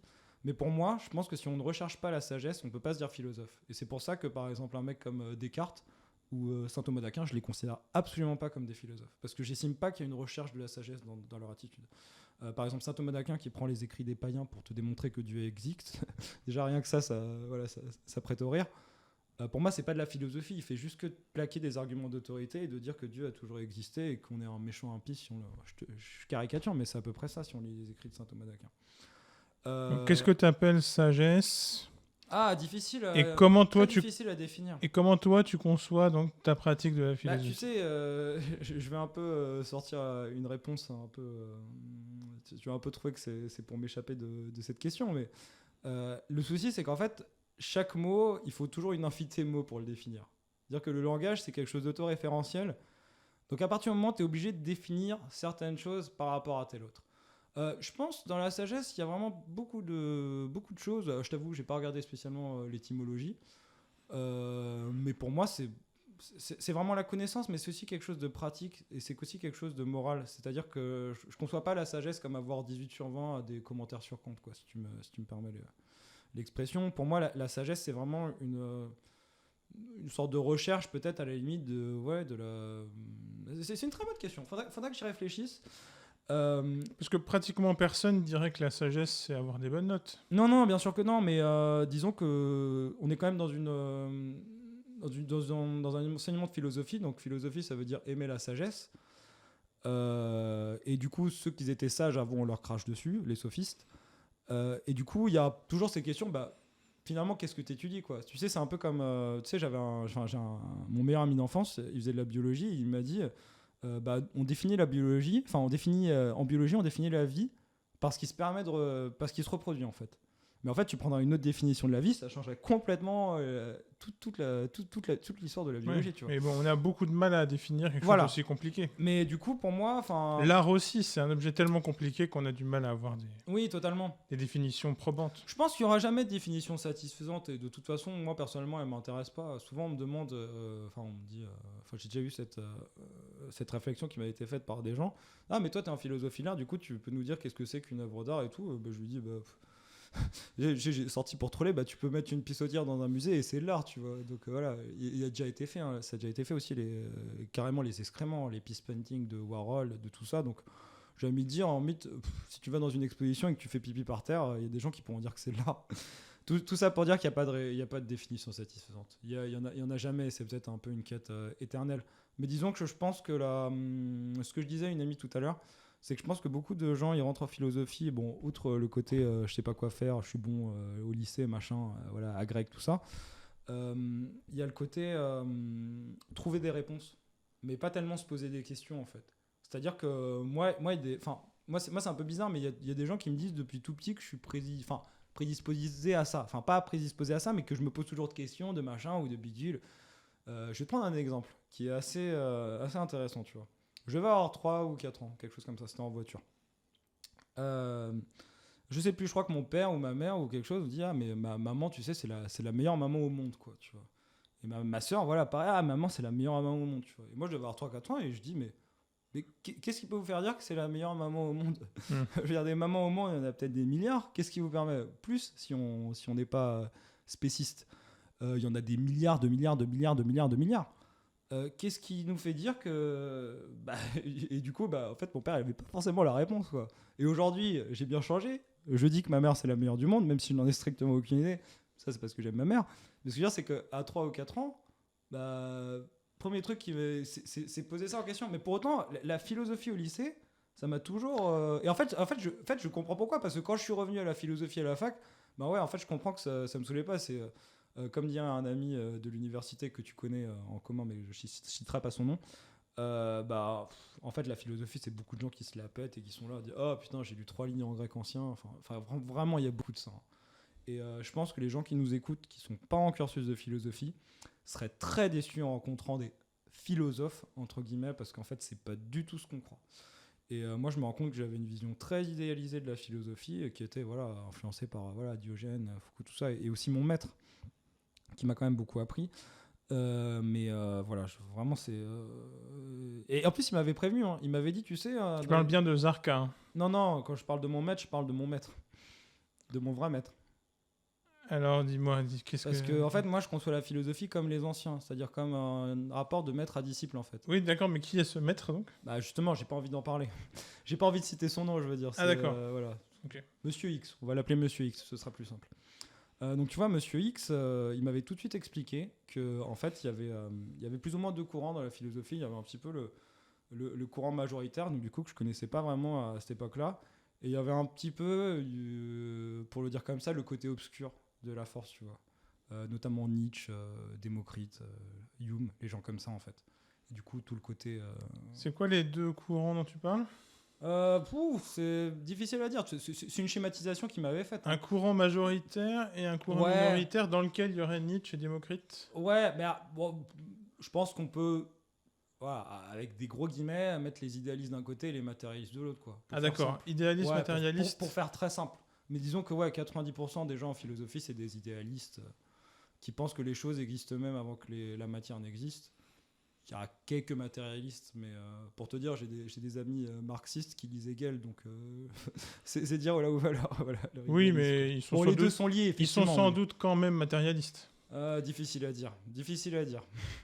Mais bon, ça c'est des questions, tu sais, on n'est jamais très bien placé pour dire ce qui se passe dans la tête des gens. Mais en gros, il m'avait expliqué qu'effectivement, et je lui avais parlé un peu des études, parce qu'en fait, ce qu'il faut savoir, c'est que c'est un ancien de Paris 4. Qui avait fait Paris 4 du coup donc Monsieur X, ouais. Et du coup quand j'avais fait si tu veux quand moi j'étais en sociaux et en fait lui il avait le temps où en gros moi j'étais en gestion tout ça, lui il avait été en philo en fait avec une année de moins que moi. En fait il avait fait la licence, je sais même pas s'il l'a validé d'ailleurs. Mais du coup, il m'avait parlé de certains profs. C'est-à-dire que tu vois, par exemple, Monsieur Chenet, moi je savais qui c'était avant que voilà. Professeur de philosophie indienne. Très bien. Beaucoup de gens lui crachent dessus, mais je pense qu'avoir une chaire de philosophie indienne à la Sorbonne, c'est quand même quelque chose. C'est juste pour dire qui c'est. Très précieux. Oui, pas de souci, oui. Mais du coup, qui m'avait dit beaucoup de bien. C'est-à-dire que si j'avais eu le retour des autres gens, voilà. Mais bref, tout ça pour dire que. Je sais plus ce que je disais. Monsieur X, t'avais parlé de la philo. Ouais, il m'avait parlé de la philo, il m'avait expliqué un peu ces 2 courants, et en fait il m'avait dit, il m'avait expliqué ce que c'était que les études de philosophie en France, quoi. Et en fait maintenant j'en ai des souvenirs assez, assez vagues parce que c'était quand même il y a un moment.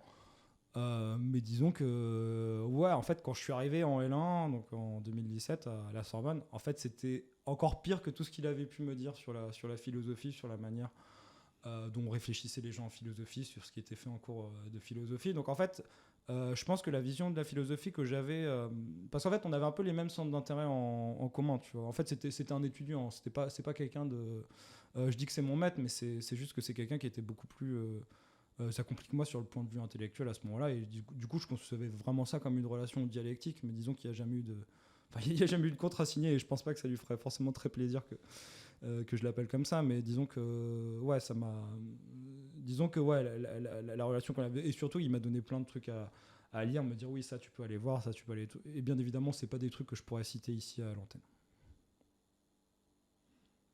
Bon, on va rester sur notre frustration, c'est ça? Bon, je peux les citer si tu veux, mais c'est pas des choses que la plupart des étudiants en sociologie enfin en philosophie connaîtront, et enfin voilà, c'est pas des, mais c'était quelqu'un qui avait un horizon très très large de pensée. Bon, donc tu nous disais que ça a été un grand moment dans ta vie, cette licence en philo. Ouais, un traumatisme, ouais. Un grand traumatisme. Ouais, un traumatisme, ouais. Donc bah, j'ai envie de développer là-dessus. Bah en fait c'est juste que je vais en licence de philo. Alors déjà il y a des gens, je sais qu'ils faisaient des commentaires parce que je posais des questions aux profs. Bah, tu vois, je faisais des réflexions, des choses comme ça, et par exemple je me souviens avec une certaine prof de philosophie antique, je posais des questions sur le fonctionnalisme, et je lui disais mais madame c'est pas un petit peu fonctionnaliste les explications d'Aristote? Et donc t'imagines bien que les élèves qui sortaient de prépa ou autre, bah, en fait ils me regardaient comme un martien, quoi. Ils savaient pas ce que c'était ou quoi. Enfin si tu veux, moi j'ai jamais eu ce truc, voilà, vu que j'étais plus âgé. Jamais eu ce truc de rapport de mur avec les profs ou quoi, mais c'est surtout la remise en question de ce que nous enseigne en fait. C'est-à-dire qu'en fait, en sciences humaines et sociales, à Descartes, si on se permettait juste de recopier ce que disait l'auteur, en fait, on n'avait pas la moyenne. C'est aussi simple que ça en fait. En fait, et c'est ce qu'elle nous avait dit Alice Le Goff, en fait, une des professeurs qui a d'ailleurs une formation en philosophie, elle voulait voir qu'on se pose des questions en fait. Et c'est absolument pas ce qui est présent en licence de philosophie. Limite, moins on se pose de questions, mieux c'est en fait. Vraiment, il s'agit juste de restituer les auteurs et les arguments. Et d'ailleurs, il y a pas mal de professeurs de la Sorbonne, je tairai les noms, mais qui disent qu'on ne peut pas faire de philosophie si on n'apprend pas par cœur certaines parties des textes en fait. Et d'ailleurs, je me souviens, le premier examen sur Descartes, en fait, on nous avait demandé de réciter du Descartes par cœur. Et donc typiquement, c'était un passage de Descartes, donc c'était pour citer le texte, c'était le discours de la méthode. Donc en fait, il y avait un passage, donc je crois que c'est le 3e ou 4e livre, je sais plus, hein, où en fait Descartes parle de théologie. Donc en fait, il parle de Dieu, de tout ça, de machin. Donc moi, je suis là, je me dis, en fait là, on s'en fout de ça. Ça, on va pas lire sérieusement, tu vois. Tu sais, c'est un peu comme quand on a lu Le Suicide de Durkheim. Tous les trucs qu'il dit sur le corporaliste, sur corporalisme, sur un moyen de trouver des solutions. En fait, on n'a pas lu parce que c'était daté. Pareil, il y a plein de choses qu'on étudiait de tel ou tel auteur en sociaux. Bah, en fait, on se disait, bah, non, ça, voilà, si on voyait, je sais pas, par exemple, un sociologue expliquer quelque chose par la race ou un truc comme ça, bah, voilà, on n'allait pas lire ça sérieusement. Bah, là, je me rends compte qu'en fait, la théologie, c'était ce qui intéressait le plus les professeurs à la Sorbonne.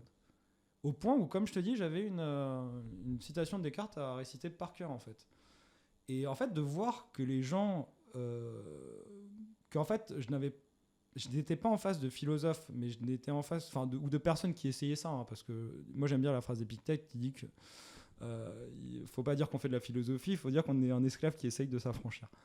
Mais de voir des gens qui étaient absolument aussi sûrs que ça, et de voir aussi cette rigueur pour des disciplines littéraires, dans le sens où en sciences humaines, disons que il y a des, et quand je dis sciences humaines, je parle pas de la philosophie, hein, bien évidemment, sociologie, histoire, tout ça, disons qu'il y a un peu plus une base, quoi. Il y a un peu plus une base qui permet de dire oui, vraiment tu peux rester là, voilà, tu peux contredire. En philosophie, non. Mais de voir, voilà, que les gens étaient absolument pas intéressés à ce qu'on se pose des questions ou des choses comme ça, bah, ça m'a un petit peu, un peu démoralisé, quoi.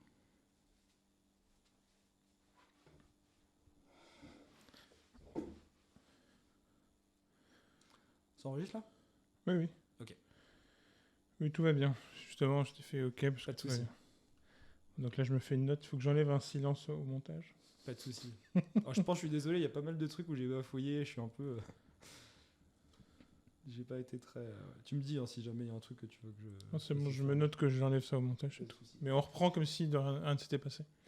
Ouais, en fait, si tu veux, ouais, vraiment, ça m'a déprimé. Donc très insatisfait de ce qui se passe, Bah, mais tu vas quand même rester, tu vas en finir la fait, licence. j'ai envie de te dire, il y a un peu de mauvaise foi de ma part. Parce que à la fois si je veux aller en philosophie, c'est parce que je voulais le carcan académique en fait. C'est-à-dire que je voulais aussi entendre parler des auteurs que j'ai. Tu vois, par exemple, moi j'avais lu des dialogues de Platon, mais j'avais vraiment lu les dialogues qui intéressent personne en fait, qu'on n'étudie pas du tout en cours. J'avais lu un recueil, bon c'était traduit par Léo Robin, mais tu vois il y avait par exemple l'Alcibiade, le Charmide, des choses comme ça. Enfin, c'est des textes qu'on n'étudie quasiment pas. Pareil, Aristote, je ne savais rien. Hume, on l'avait étudié un peu en sociologie des sciences. Mais voilà, tout ce qui était Leibniz, tout ça, enfin tout le côté vraiment philosophie, on va dire, vraiment plus histoire de la philosophie, quoi. Je connaissais pas très bien. Du coup, ça m'a donné une base qui est pas, on va pas se mentir, elle est pas exceptionnelle parce que voilà, je suis pas le genre d'élève à avoir des mentions très bien ou ce genre de choses. Et honnêtement, j'ai pas énormément travaillé. Enfin, j'estime pas que j'ai énormément travaillé dans cette licence de philosophie, même si le niveau de travail en philosophie, il est quand même assez élevé. Y a des gens qui vont dire que c'est pas beaucoup ou quoi, mais disons que par exemple, si on a, tu vois, par exemple, on avait un cours d'histoire de la philosophie, bon, alors on appelait ça contemporaine, mais pour moi c'est pas contemporaine, c'est de la philosophie ancienne. Donc je parle du cours de Monsieur Grandjean, qui était sur, voilà, sur. En fait, si tu voulais être complet sur le Donc, programme, dis-nous, de quoi parle ce cours, qu'est-ce qui se bah, passe? je vais plutôt dire le programme complet si tu voulais avoir à peu près une bonne connaissance. En fait, fallait avoir lu Hume, donc sur L'enquête sur voilà, l'entendement l'enquête sur humain, l'entendement humain le traité de la et le nature traité de humaine. la nature humaine. Mm. Leibniz, les nouveaux essais, mais bien évidemment, il fallait pas les lire seuls sans Locke. Fallait lire aussi Et parce que Berkeley. Fallait lire aussi Berkeley et fallait lire Kant. Ça, pour moi, soyons précis ouais. pour nos pauvres auditeurs. Ouais. Donc le livre de Leibniz, pourquoi tu parles de Locke? C'est parce que c'est un C'est commentaire. un copier-coller, ouais. C'est un commentaire C'est du plagiat, en fait. des essais sur Ouais. l'entendement humain. Je pense qu'on peut le dire que c'est du plagiat. Aujourd'hui, tu sortirais ça à la Sorbonne, les gens considéraient que c'est du plagiat. C'est un commentaire filé très Non, très. pour moi, c'est du plagiat. Il faut appeler un chat, en fait. Laisse-moi finir. C'est un commentaire filé très très près du texte. Ouais, voilà, c'est ça. Donc Voilà. du texte, les essais sur l'entendement humain Voilà, c'est ça. de Locke. Voilà. Donc c'est la réponse de Leibniz. Et donc là, tu parlais ensuite de Kant. Voilà, Kant, critique de la raison pure, mais... Donc la période qu'on appelle en philosophie moderne, Ouais, en fait... Alors, c'est marrant parce que nous, on l'appelle C'est-à-dire contemporaine, mais je crois qu'on est les seuls. Hein. à peu près le Ouais. XVIIIe siècle. Ouais, mais en fait... y a En des gens Europe, qui- au ouais. XVIIIe siècle. En fait, c'est marrant parce que en fait, les classifications sont pas du tout les mêmes en fonction des disciplines. Il me semble qu'en histoire, la période contemporaine, elle commence à la Révolution française. Oui, c'est ça, mais c'est justement on a la même qu'en histoire. Ouais, mais justement, tu vois, que tu vois la sociologie, c'est la modernité qui commence à ce moment-là. Oui. Donc en fait, tout en ça, fait, c'est c'est- juste question de catégorisation. Histoire et philo ont la même, mais peut-être que dans d'autres. La même, pas vraiment. C'est-à-dire que ce que je veux dire, c'est Ouais, que si tu veux. c'est en gros l'Antiquité, ça va à peu près jusqu'au sac de Rome, Ouais, à peu près, ouais. à peu près, Non, que ce non, soit mais t'as en raison. philo et en histoire. Le monde médiéval, ça va à peu près jusqu'à Descartes ou un peu avant. Ouais. Pour moi, Descartes, ça reste un théologien. Comme Leibniz, comme Kant. Je pense que même Kant, il essaye de se défaire de la religion, mais ça reste un En théologien. tout cas, c'est vrai que la frontière monde médiéval, monde moderne est très problématique, que ce soit en histoire et en philo. Ouais, effectivement, ouais. Mais justement, il y a un spécialiste à ce moment qui s'appelle Marwan Rached qui a beaucoup, qui a Ouais, beaucoup lui, il est écrit calé, là-dessus. il est calé sur le Donc sujet. je vous renvoie aux écrits de Marwan Rached. Ouais. Et ensuite, la Révolution française qui fait la frontière entre moderne et contemporain. Mais Ouais. donc, quand on Non, étudie... non, mais tu as tout à fait raison. Et donc, quand on étudie Hume, Locke et Kant, on est en général avant la Révolution, ou pendant. Ouais, c'est ce que j'allais dire. C'est qu'en fait, Kant en contemporain et Leibniz en contemporain, non. Pour moi, c'est moderne. Kant, Mais après, Kant, il meurt en 1802, je crois. Ouais, 1802, un truc comme ça, ou une connerie comme ça, ou 1804. Moi, je sais Donc plus. il a connu la Ouais. Révolution française, Oui, mais, oui. mais pas Bah, il est Napoléon. sorti de sa balade matinale ce jour-là. Voilà, la petite anecdote. Je sais plus c'était quand la deuxième fois. Alors mais- voilà, il a rompu sa balade quotidienne 2 fois, Ouais. à la Révolution française et à la sortie du livre Le contrat social de Oui, Rousseau. c'est vrai. Ouais. Oui, deux mauvaises raisons, deux très mauvaises raisons. Les deux seules fois, il pouvait rester chez lui, il est pas fait. Et donc, Bon, de toute façon, il faisait toujours ça. Quand on reste focus sur ta critique du cours de M. Ouais. Grandjean. Alors, c'est pas une critique, hein. Moi, ce cours, je l'ai beaucoup apprécié et globalement, la plupart des profs, je les ai trouvés quand même assez compétents. en histoire de la philosophie à la Sorbonne, bon, bien évidemment, il y a des gens, enfin, je vais pas citer le nom parce que ça lui ferait du mal et il est peut-être dans tes contacts Facebook, donc voilà. Mais disons qu'il y a eu un cours de philosophie sur Leibniz où en fait, il y a une personne qui pose une question sur la philosophie de Leibniz et le prof, il te dit qu'il sait pas, quoi. Et pour moi, je suis désolé, mais c'est pas possible. On est à la Sorbonne, je veux dire, si t'es dans le kebab du coin, oui, je veux bien que le mec, tu lui demandes sur la théologie de Leibniz, il sache pas. Là, t'as un cours sur Leibniz, alors il dit, oui, non, mais je suis pas spécialisé sur Leibniz. Bah ouais, mais t'as qu'à devenir spécialisé. On te donne un cours. C'est à toi de le faire. Il faut que tu prennes la tâche avec sérieux, je veux dire. Mais moi, par exemple, moi, je donne pas cours, mais et je pense pas donner, diriger vers l'enseignement, je veux dire. Mais moi, je ne serais pas donner cours sur un sujet dont je sens pas que je maîtrise ou quoi. Ou au pire, si on met vraiment à défaut, bah là, par exemple, tu m'as mis à défaut sur la sagesse. Bah, si je reviens une prochaine fois, je vais quand même essayer d'avoir une définition un peu plus conséquente, tu vois. On va dire que leur situation, elle est un peu spéciale. Ils font un doctorat sur un sujet qui est complètement autre. Ils ont des heures d'enseignement obligatoires. Pourquoi ils enseignent alors ? Pourquoi on met pas des professeurs qui sont compétents ? Parce dans que leur les domaine, lois, parce que c'est cher de payer un loyer. Et il faut mais gagner dans ce cas-là, sa tu vie. fais pas d'enseignement de philosophie. Mais moi, je préfère, je préfère que quand il y a un enseignement, il soit là. Ou sinon, on n'enseigne rien. Hein. Je veux dire, il y a plein de pays qui n'enseignent pas la philosophie. Il y a plein de gens qui n'apprennent pas la philosophie. Ma foi, certains s'en portent très bien. Donc voilà. Pour moi, on fait les choses bien ou on les fait pas. Mon père, il m'a toujours appris les choses comme ça. Donc pour moi, parce qu'en fait, là, on parle pas d'un détail. Faut savoir que Leibniz, toute sa pensée, elle est dirigée vers Dieu. Et d'ailleurs, dans sa philosophie, il n'y a aucune liberté. C'est Dieu qui décide de tout, en fait. Nous, on est juste des... En fait, nous, on n'est rien du tout. Hein. Je veux dire, Dieu, il a créé le monde parfait et on est juste là pour le contempler. Alors pour autant, il sauve le libre arbitre, mais ça, c'est juste pour que les gens aillent en enfer et que pas tout le monde puisse aller au paradis. Je la fais courte, mais c'est à peu près ça. Mais du coup, de ne pas connaître la théologie de Leibniz... Dans la pensée chrétienne, c'est important que les gens soient responsables pour Exactement. que le péché existe. Exactement. Et donc du coup, et je m'en souviens, on en avait parlé quand il y avait eu ce cours, on avait eu des discussions là-dessus. Et en fait, moi, j'avais pas trouvé la réponse. Et même dans les lettres de Leibniz à X, bon, j'ai plus les noms, hein, mais en fait, il sort pas de cette contradiction. Et ça, typiquement, c'est un exemple. Ça, personne ne nous en a parlé en cours. Je veux dire, le fait que ce soit contradictoire, c'est à nous, étudiants, de nous voir, de nous en rendre compte. Mais en fait, quand on est en cours de philosophie, tous les profs, la seule chose qu'ils vont faire, c'est défendre les arguments coûte que coûte, même s'ils sont hyper mauvais. Hein. Même s'ils sont... parce que là, typiquement, c'est quelque chose qu'on ne peut pas vraiment défendre. C'est-à-dire, où Dieu est imparfait, ou comment dire, on n'a pas de libre... Enfin, ce que je veux dire, c'est que... si Dieu, voilà, il est parfait et qu'il a tout décidé et qu'on peut pas... En fait, il n'y a aucune place pour ça. Et ça, typiquement, un mec comme... Bon, du coup, je vais le citer, peut-être, Autier. Bah voilà, il nous faisait juste nous blablater ces argumentations à la noix, qui sont très intéressantes. Hein. Moi, vraiment, quand je lis un texte de philo, en fait, il faut que tu te rends compte, c'est phalo, que je suis pas en mode ah, mais tiens, je vais trouver toutes les choses que je peux démonter. Non, je le lis, moi, je suis dedans. Je suis vraiment dedans. Mais après, si on me l'enseigne à l'université... Bah, je me dis pourquoi on nous enseigne ça et pas ça. Parce qu'il y a des choses, je pense qu'il y a le sens des priorités. Par exemple, faire de la philosophie sans enseigner ce qu'il y avait avant, c'est-à-dire la sophistique, sans enseigner Gorgias, sans enseigner Protagoras, sans enseigner Eutydème. Vraiment, je vois pas... Je pense qu'il faut... Alors tu me diras, il faut toujours commencer quelque part, on va pas aller à la régression infinie, je suis d'accord. Mais sachant que tu as des dialogues de Platon qui ont pour nom Protagoras, Gorgias et Eutydème, que les personnes ne connaissent pas ces personnes autres que par... Enfin, que les étudiants philo ne connaissent pas ces penseurs autres que par les réfutations platoniciennes, c'est quand même un petit peu dommageable. Et bref, tout ça pour dire que la plupart des profs, voilà, certains étaient compétents, mais c'est vrai que quand tu es dans un cours voilà, comme ça, où tu poses une question et le prof te dit je sais pas, bah, ça la fout mal, quoi. Surtout quand tu es agrégé de philo, X, que tu as eu mention très bien, tout ça...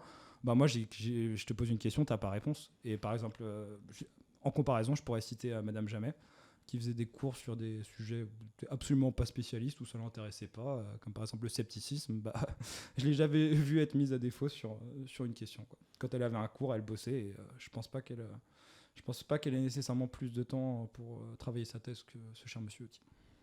Bon, là on a vu un peu les différentes critiques que tu avais à avoir, mais... j'en ai encore bien d'autres, mais tu parlais justement, tu parlais de traumatisme, et ouais. Jusque-là, on va dire que le traumatisme n'est pas forcément évident. C'est plutôt une insatisfaction pour l'instant. Mais peut-être que je suis un peu fort en disant traumatisme. Peut-être que l'insatisfaction, c'est le premier temps du traumatisme. C'est difficile à dire. En fait, le premier devoir de Descartes, là où j'avais pas appris la citation par cœur, où j'avais résumé, en fait, j'avais résumé en fait ce que Descartes disait à propos de Dieu. La prof, ça lui a pas plu, donc du coup, j'ai eu 1 point sur 3. Et en fait, ça a été un traumatisme parce que j'avais vraiment bossé ce contrôle et j'ai eu 10 en fait. Et si tu veux, moi, mon logiciel, quand j'étais en sciences humaines, en fait, moi, j'avais totalement compris ce qu'on demandait de moi en sciences humaines. Je savais exactement ce qu'il fallait faire. C'est-à-dire que mes notes pouvaient bien évidemment varier, mais quand il y avait par exemple une matière typiquement qui m'intéressait comme l'ethnologie ou la philosophie du coup de Zarquin, ou voilà, X, la sociologie voilà, pragmatique ou autre, en fait je travaillais, voilà, je savais que j'allais avoir une bonne note parce que je savais qu'il y avait aussi des qualités de réflexion qui allaient être mobilisées. Par contre, moi, j'ai jamais été doué pour lécher des bottes, en fait. Et du coup, toute la méthode des commentaires ultra... on met un paragraphe là, on met une ligne, on met l'annonce, on met la chose, on met bidule, on met le truc. En fait, j'ai jamais vraiment su faire. Et si tu veux, du coup, j'ai eu 10, alors que moi, clairement, je pensais, je sais pas, peut-être avoir 13 ou 14. Bon, c'est un peu prétentieux, mais voilà, je pensais pas avoir 10. Je pense que le 10, il a une valeur... Tu vois, j'aurais eu 12. 12, tu te dis déjà, c'est bien. Mais non, 10, c'est vraiment moyen, c'est sec. Et en plus, en fait, la prof... elle avait 4 TD à corriger parce qu'en fait il y avait quelqu'un qui était censé donner cours qui avait pas pu, donc en fait elle avait pris 2 TD en extra. Nous on était le TD le plus blindé et du coup en fait nous elle a été les dernières copies qu'elle a corrigées quoi. Et en fait moi ma copie elle me l'avait même pas rendue parce que en fait je l'avais écrite sur une feuille qui n'était pas au format quoi. Voilà, c'était pas une feuille A4 voilà. Et apparemment ça l'avait dérangé quoi. Petit carreau en plus. Et bon, c'est vrai que j'écris pas très bien, donc à la limite, je peux la comprendre. Voilà. Elle avait raison de me faire la réflexion. Mais en fait, elle va finir en copie. Moi, je dis, mais elle est où ma copie et tout. Et en fait, là, je sais pas, elle la sort en mode pied. Elle me dit, oui, bon, tenez, limite, elle me la balance, quoi. Je caricature un peu. Parce que c'est pas une mauvaise personne, hein, Madame Jamais. Mais voilà, vraiment, elle me l'a rendu. Et tu sais, j'étais là à me dire, ouais, tout ça pour ça. Alors, en fait, en fait, si tu veux, même aujourd'hui, j'ai toujours pas compris ce qu'on attend de moi en commentaire de texte. Et en fait, quand je commence à comprendre ce qu'on attend de moi, en fait, je fuis parce que ce qu'on me demande, c'est juste d'arrêter ma réflexion, de recracher ce qu'on me dit, de lécher des couilles, pour le dire vulgairement. Et ça, je sais pas faire. C'est contre ma nature. Et, tu vois, par exemple, moi, je connais des gens très intelligents, qui sont pas du tout dans le carcan académique. Pour autant, ils ont un commentaire à faire sur Kant. Ils mettent le mode. Et c'est des personnes, ils me l'ont dit texto. Hein. Ils me disent j'active le mode susboule, je fais le commentaire sur Kant, j'ai 15 et tout. Après ça, on passe à autre chose. Moi, je peux pas faire ça. Moi, ce que j'écris, voilà, j'ai pas envie de dire que ça, c'est très bien si je pense pas que c'est très bien. Du coup, je m'en suis à peu près sorti. J'ai validé avec mention assez bien la licence. Mais je veux dire, j'ai jamais cartonné. Et en fait. Même si un sujet m'intéresse beaucoup, je peux le bosser. Des fois, tu vas te retrouver avec 10, quoi. Et même Monsieur Balanfa, bon, tu le vois, tu le dis, mais le mec, il doit être très ouvert. Voilà, il parle de science, il dit, machin, moi, je voulais un peu d'ailleurs, tout ça. Finalement, tu vois les commentaires qu'il te fait, tu vois sa notation et tu comprends là où il est passé. Mais d'ailleurs, sa fille fait une thèse avec Romano. La Sorbonne, les chats font pas des chats. La Sorbonne a la réputation d'être assez sec sur la notation. Ouais, mais ça me dérange pas d'être exigeant. Et ça, j'en ai parlé avec même des normaliens qui sortent de classe prépa et compagnie. Eux ont des notes excellentes. D'accord. Parce que les profs notent très généreusement. D'accord. C'est vrai que nous, à l'université, à Paris 4, c'est très, très, très... juste comme ça, moi je m'en fous de la note. Hein. Je veux dire, le mec, il peut mettre 10 comme note maximum. Moi, je m'en fous, c'est ce que je retiens. Mais je veux dire, j'aime que les critères, ils soient clairs. Oui, justement, mais voilà. C'est jamais clair dans ce type de notation. Exactement, c'est jamais clair. Surtout en philosophie, c'est très compliqué. On a eu 50 milliards de méthodes, tous par des profs différents. Alors certains, ils nous disaient des choses contradictoires, donc c'est assez marrant après quand ils disent « Ah, mais faites un commentaire de texte, vous savez comment vous faites ». Et en fait, c'est toujours, tire l'arigot. Alors, je vais pas te ressortir le cliché de « Ah, mais tu sais, les notes en français, ou là, les notes en sciences sociales, ou je sais pas quoi », c'est toujours... Non, il y a quand même des critères.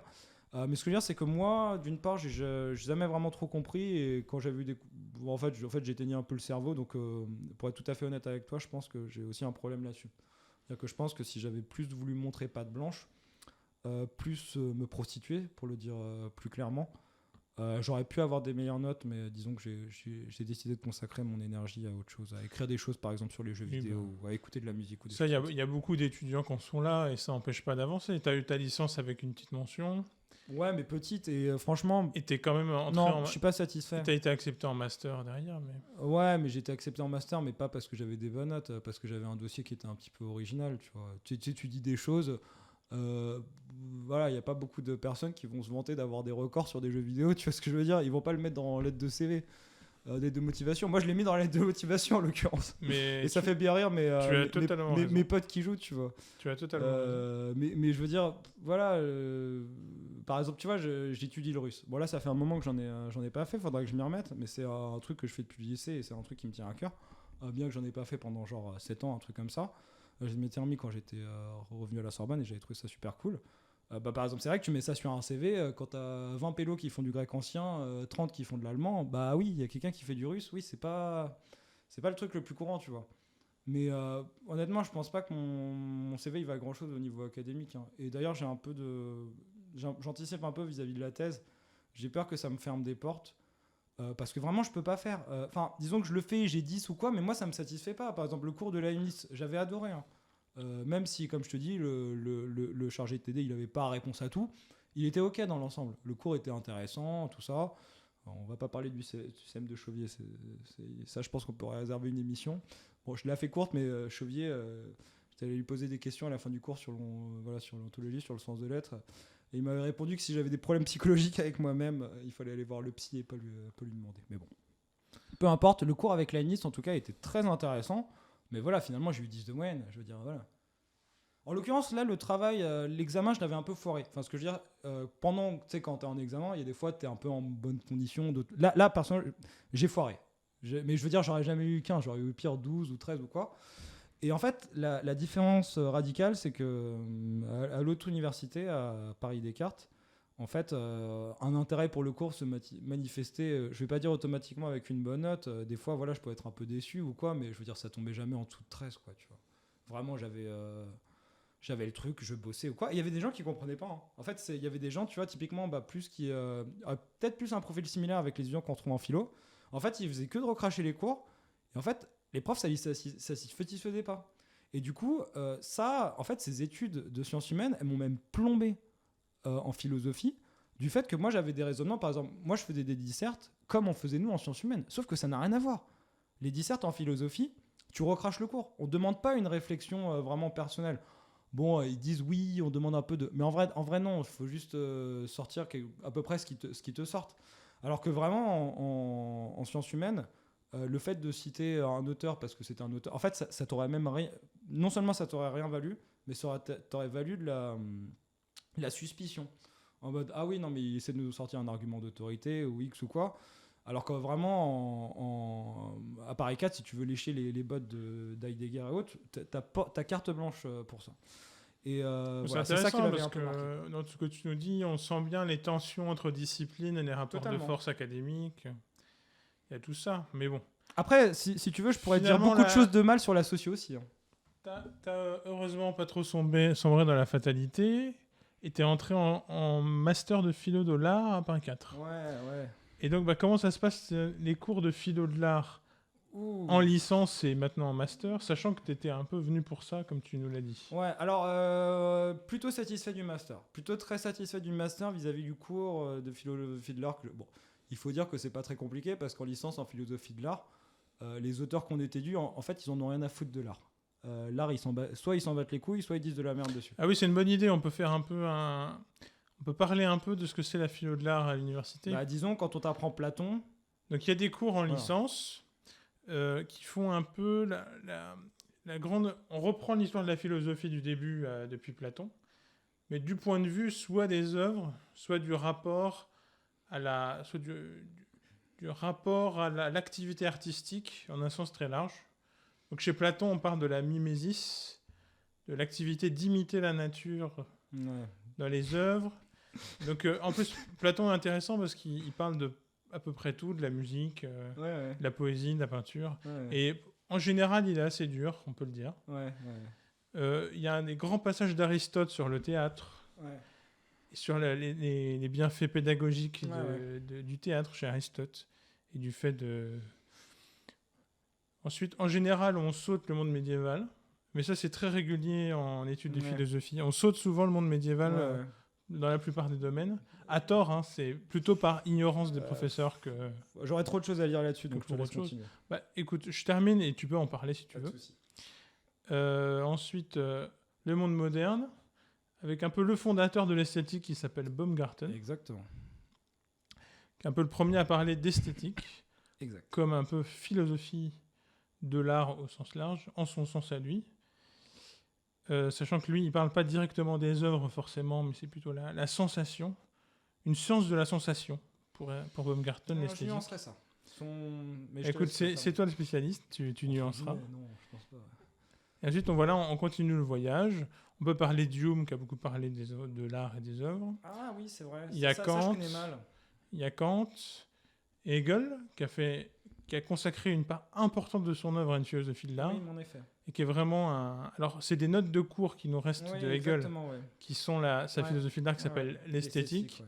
Et qui est vraiment un truc énorme. Si vous le voyez en librairie, c'est 2 énormes volumes. C'est 2 énormes tomes. Alors, il y a plusieurs tomes en fonction des éditions. Il faut savoir que les tomes font pas référence à la pagination de Hegel précisément. C'est costaud et c'est des notes de cours. C'est pas vraiment un livre de Hegel.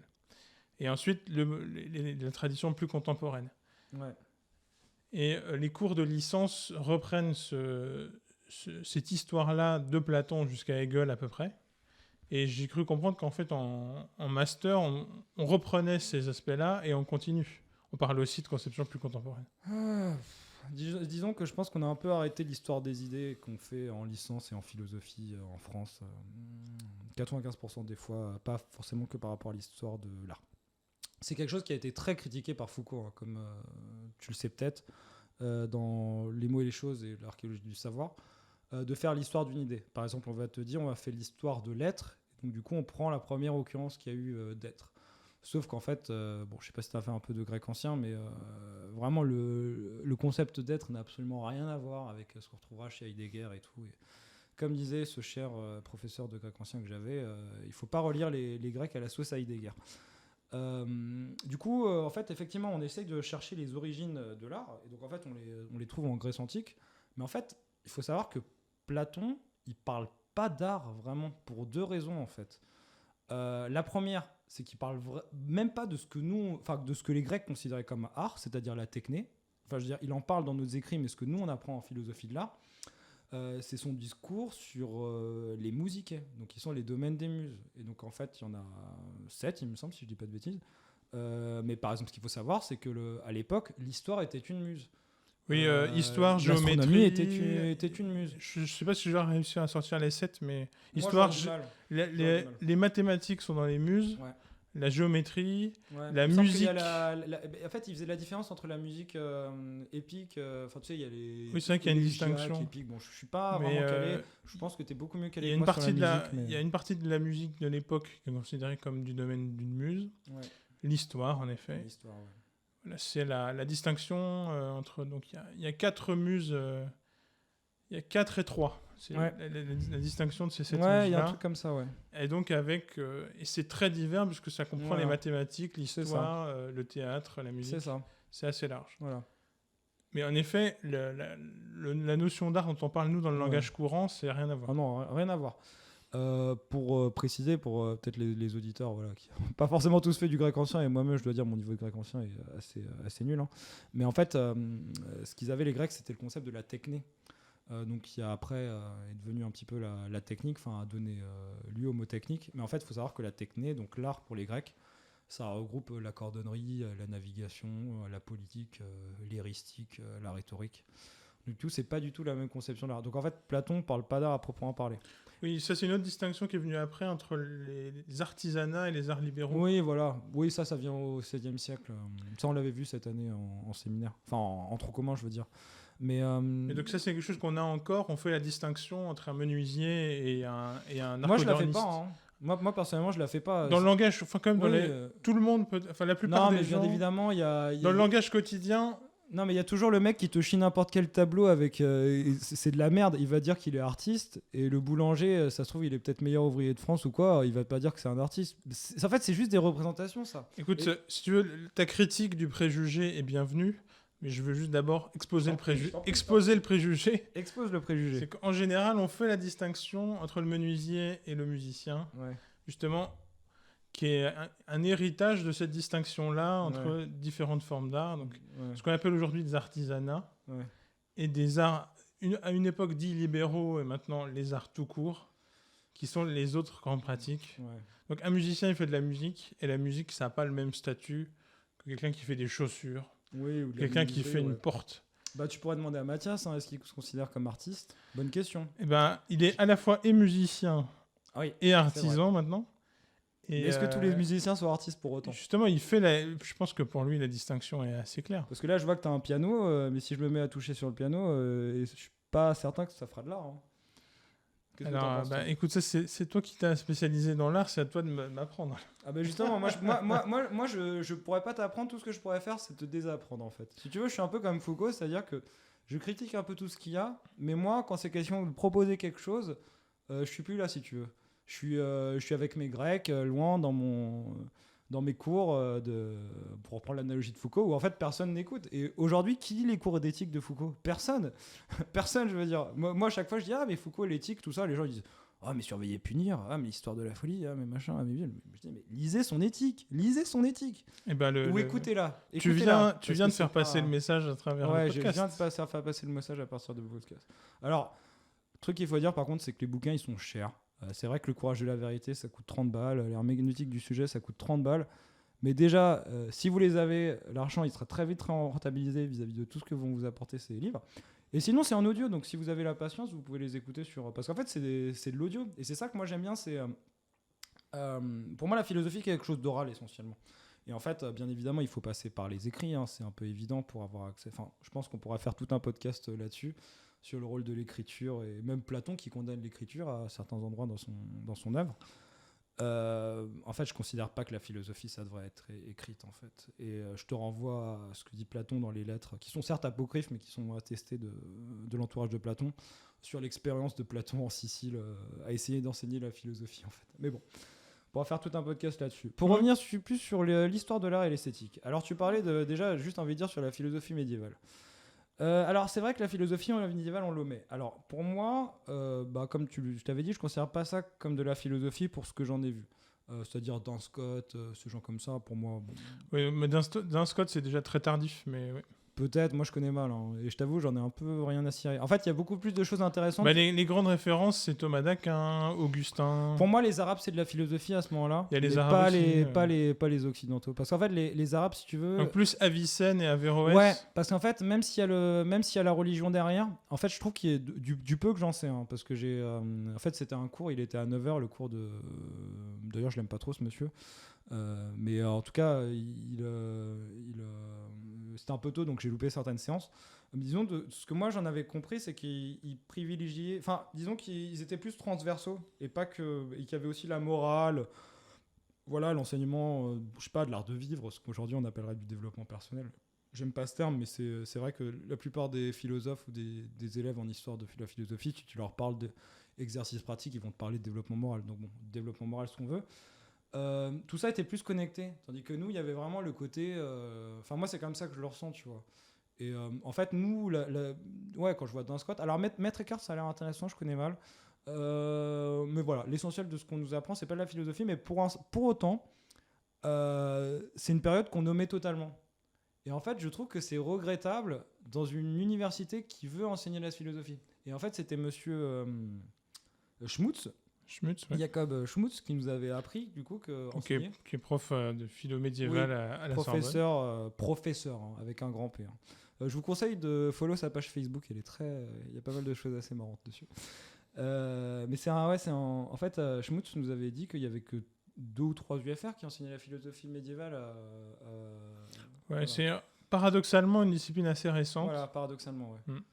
Mais c'est qu'il y a eu un grand vivier à partir du moment où Alain de Libera a eu une chaire de philo médiévale au Collège de France. Ouais. Et ça, au niveau académique, ça donne tout de suite une grande ampleur en France. Et où il y a je pense qu'il y a pas mal d'UFR qui ont intégré quelques cours. Mais ça reste minoritaire. Et souvent, dans les autres cours, par exemple de philo de l'art, les profs sont souvent incompétents pour cette période-là et n'en parlent pas. Ouais, n'en parlent pas, ouais. Et en fait, aussi bizarre que ça puisse te paraître, je trouve que c'est un manque. Je trouve qu'on doit l'enseigner. Qu'on soit d'accord, pas d'accord, c'est pas la question. De la même matière, on enseigne Aristote, on enseigne Platon. Bon, Spinoza, on l'enseigne pas, mais on va pas revenir sur toute la liste des auteurs qui sont pas enseignés à la Sorbonne pour X raisons, parfois politiques, parfois idéologiques, etc. Mais ce que je veux dire, c'est que oui. Si Et en tout cas, c'est un point important qu'on doit c'est un souligner. point important, c'est ça. C'est qu'il y a plein d'auteurs pas enseignés, Exactement. notamment pour des raisons idéologiques. Si tu veux être, tu peux pas te prétendre être une université de philosophie sérieuse et ne pas enseigner Spinoza, ne pas enseigner saint Thomas d'Aquin, ne pas enseigner des auteurs comme ça. Ce qui est plus chiant par contre, c'est que tu peux faire une université de philosophie et pas enseigner la philosophie indienne et chinoise. On pourra revenir là-dessus. Moi personnellement, je considère pas vraiment ça comme des philosophies, plus dans le sens du sens, c'est-à-dire que le concept de philosophie n'existe pas chez eux, mais de la même manière, beaucoup de gens qui sont dits philosophes, comme je t'ai dit, moi je les considère pas comme philosophes. C'est vrai que c'est une grande spécificité revendiquée de Paris 4, c'est de proposer ces cours de philo indienne et de philo chinoise, même en master. Oui, même en master, ouais. Donc, mais ça reste une succursale de l'histoire de la philosophie. Mais effectivement, c'est mieux que rien. Mais après, ouais, pour te dire les choses comme ça, je considère pas qu'on ait vraiment de philosophes dans nos profs, quoi. Pour moi, ce sont vraiment des commentateurs, mais il y en a peu qui finalement vont apporter vraiment leur grain de sel ou autre, quoi. Et des fois, quand ils le font, c'est pas forcément super intéressant. Donc, oui, le statut du philosophe est un peu particulier. Ouais, et on pourra en reparler, hein, parce que c'est vrai que ce que tu mentionnais avec Mathias, c'est que finalement, on n'a pas vraiment de définition et que on pourrait passer une vie là-dessus.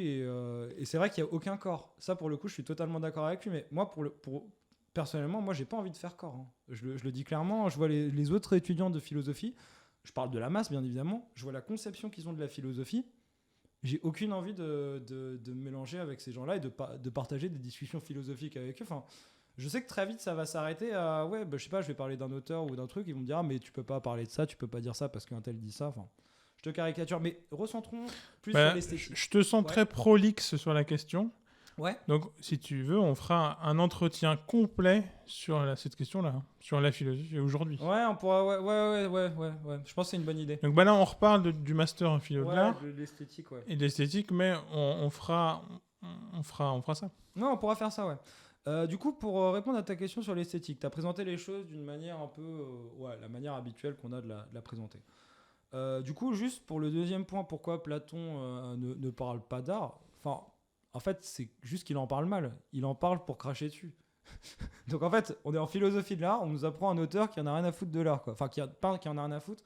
Parce que pour autant, Platon, il dit des trucs très intéressants là-dessus. C'est un peu subtil, mais... Non, alors moi, justement... Parce que sur la musique, ils vantent les bienfaits... sur la musique, ils vantent les bienfaits pédagogiques. Oui, mais par contre, il dit très bien qu'il ne faut pas faire écouter telle ou telle musique à telle ou telle personne parce que ça ne va pas amener des bons penchants, en fait. Et en tout cas, il me semble qu'il garde que deux modes dans la musique. C'est celui qui permet d'avoir le courage et l'autre qui permet d'accéder aux idées. En tout cas, c'est une conception très très très exotique par rapport à ce que nous on connaît. Ouais. Et c'est vrai que là-dessus... très exotique, très très différent. Qui est peut-être pas très intéressante pour les étudiants de L1 en fait. Qui sortent du lycée et qui se disent l'art c'est les musées ou quoi, tu leur sors Platon. Parce que moi en fait, j'adore Platon. Si tu veux, j'ai pas du tout la même lecture de Platon que les historiens qu'on a en fait. C'est-à-dire que moi par exemple, je considère pas que Platon rejette vraiment la sophistique. Je pense que tu peux toujours trouver des choses chez Platon qui vont contredire Platon. Je suis contre la doxa platonicienne qui nous est enseignée à la Sorbonne de dire Platon a dit ça, il est comme ça, Platon a dit ça. Platon, il n'a rien dit. Il n'a que mis en valeur des choses. Donc en fait, quand tu lis un dialogue de Platon, en soi, tu peux interpréter quasiment tout ce que tu veux, tu vois. Et vu qu'on n'a pas d'écrits vraiment théoriques, Aristote, c'est autre chose. Aristote, on a justement ses écrits ésotériques, son enseignement qui était réservé aux disciples, qui a été travesti par tous les commentateurs, mais ça, c'est comme toujours. Platon et Aristote, c'est un peu inverse. C'est-à-dire que pour Platon, on a essentiellement des dialogues et pas du tout ce qu'il enseignait. On ne sait pas ce qu'il... Enfin, on a perdu... sait pas ce qu'il dit, en fait. Donc, la distinction ésotérique-exotérique, c'est... Ésotérique, c'est ce qui était enseigné aux étudiants dans son école de philosophie. Et exotérique, c'était les dites grand public. Exactement, voilà, c'est ça. Et donc, pour Aristote, on n'a que des cours. C'est ça. Alors que pour Platon, on n'a que des dialogues exotériques. C'est ça. Et donc, vous le verrez si vous essayez de lire les œuvres de ces deux philosophes. Ça n'a rien à voir. Ça va vous faire quelque chose. Aristote, il y a quand même le sacré quart d'heure. Ouais, les deux sont très intéressants. Moi, personnellement, j'aime beaucoup les deux. C'est juste que c'est pas forcément des auteurs dont je vais parler tout le temps, parce qu'en fait, on nous en parle déjà Donc tout là, le temps. tu questionnais vois. l'intérêt de parler de leur rapport à l'art, c'est peut-être Ouais, pas pertinent. bah, en fait, c'est juste qu'en philosophie de l'art, C'est peut-être plus concret de parler de Jung bah, ou je de vais te prendre, Winkelmann. un exemple que, en fait, moi, je trouve ça beaucoup plus pertinent de donner en philosophie de l'art en première année. Par exemple, le temps scellé d'Andrei Tarkovsky que La République de Platon, tu vois. Ah oui, Bah oui. peut-être. Alors, des gens qui diraient que c'est pas de l'esthétique ou quoi, mais moi, si tu veux, j'ai une conception très très large de l'esthétique. Hein. Même quelqu'un pour moi qui parle, et j'ai pas qu'une conception artistique de l'esthétique. Je pense qu'il peut y avoir toutes sortes d'utilisations, mais je pense qu'on peut à la fois panier le rapport qu'a l'esthétique à l'art, en fait. Parce qu'en fait, esthétique, ça veut dire sens. Donc, si tu nies le rapport de l'esthétique à l'art, t'en restes à une appréciation quoi enfin sinon comme le dit un peu notre ancienne directrice de master comme un peu une sorte d'appréciation un peu de la sensibilité des choses comme ça, mais en fait l'esthétique c'est juste le sensible. Et en fait tu parlais de Baumgarten, tu me disais que je sais plus ce que tu me disais sur lui, mais en fait Baumgarten lui il fait une poétique derrière son esthétique. En fait il appelle ça esthétique, mais en fait, lui, ce qui l'intéresse, c'est juste comment écrire des poèmes, en fait. Donc, on va peut-être préciser pour les gens qui ne savent pas ce que c'est qu'une poétique.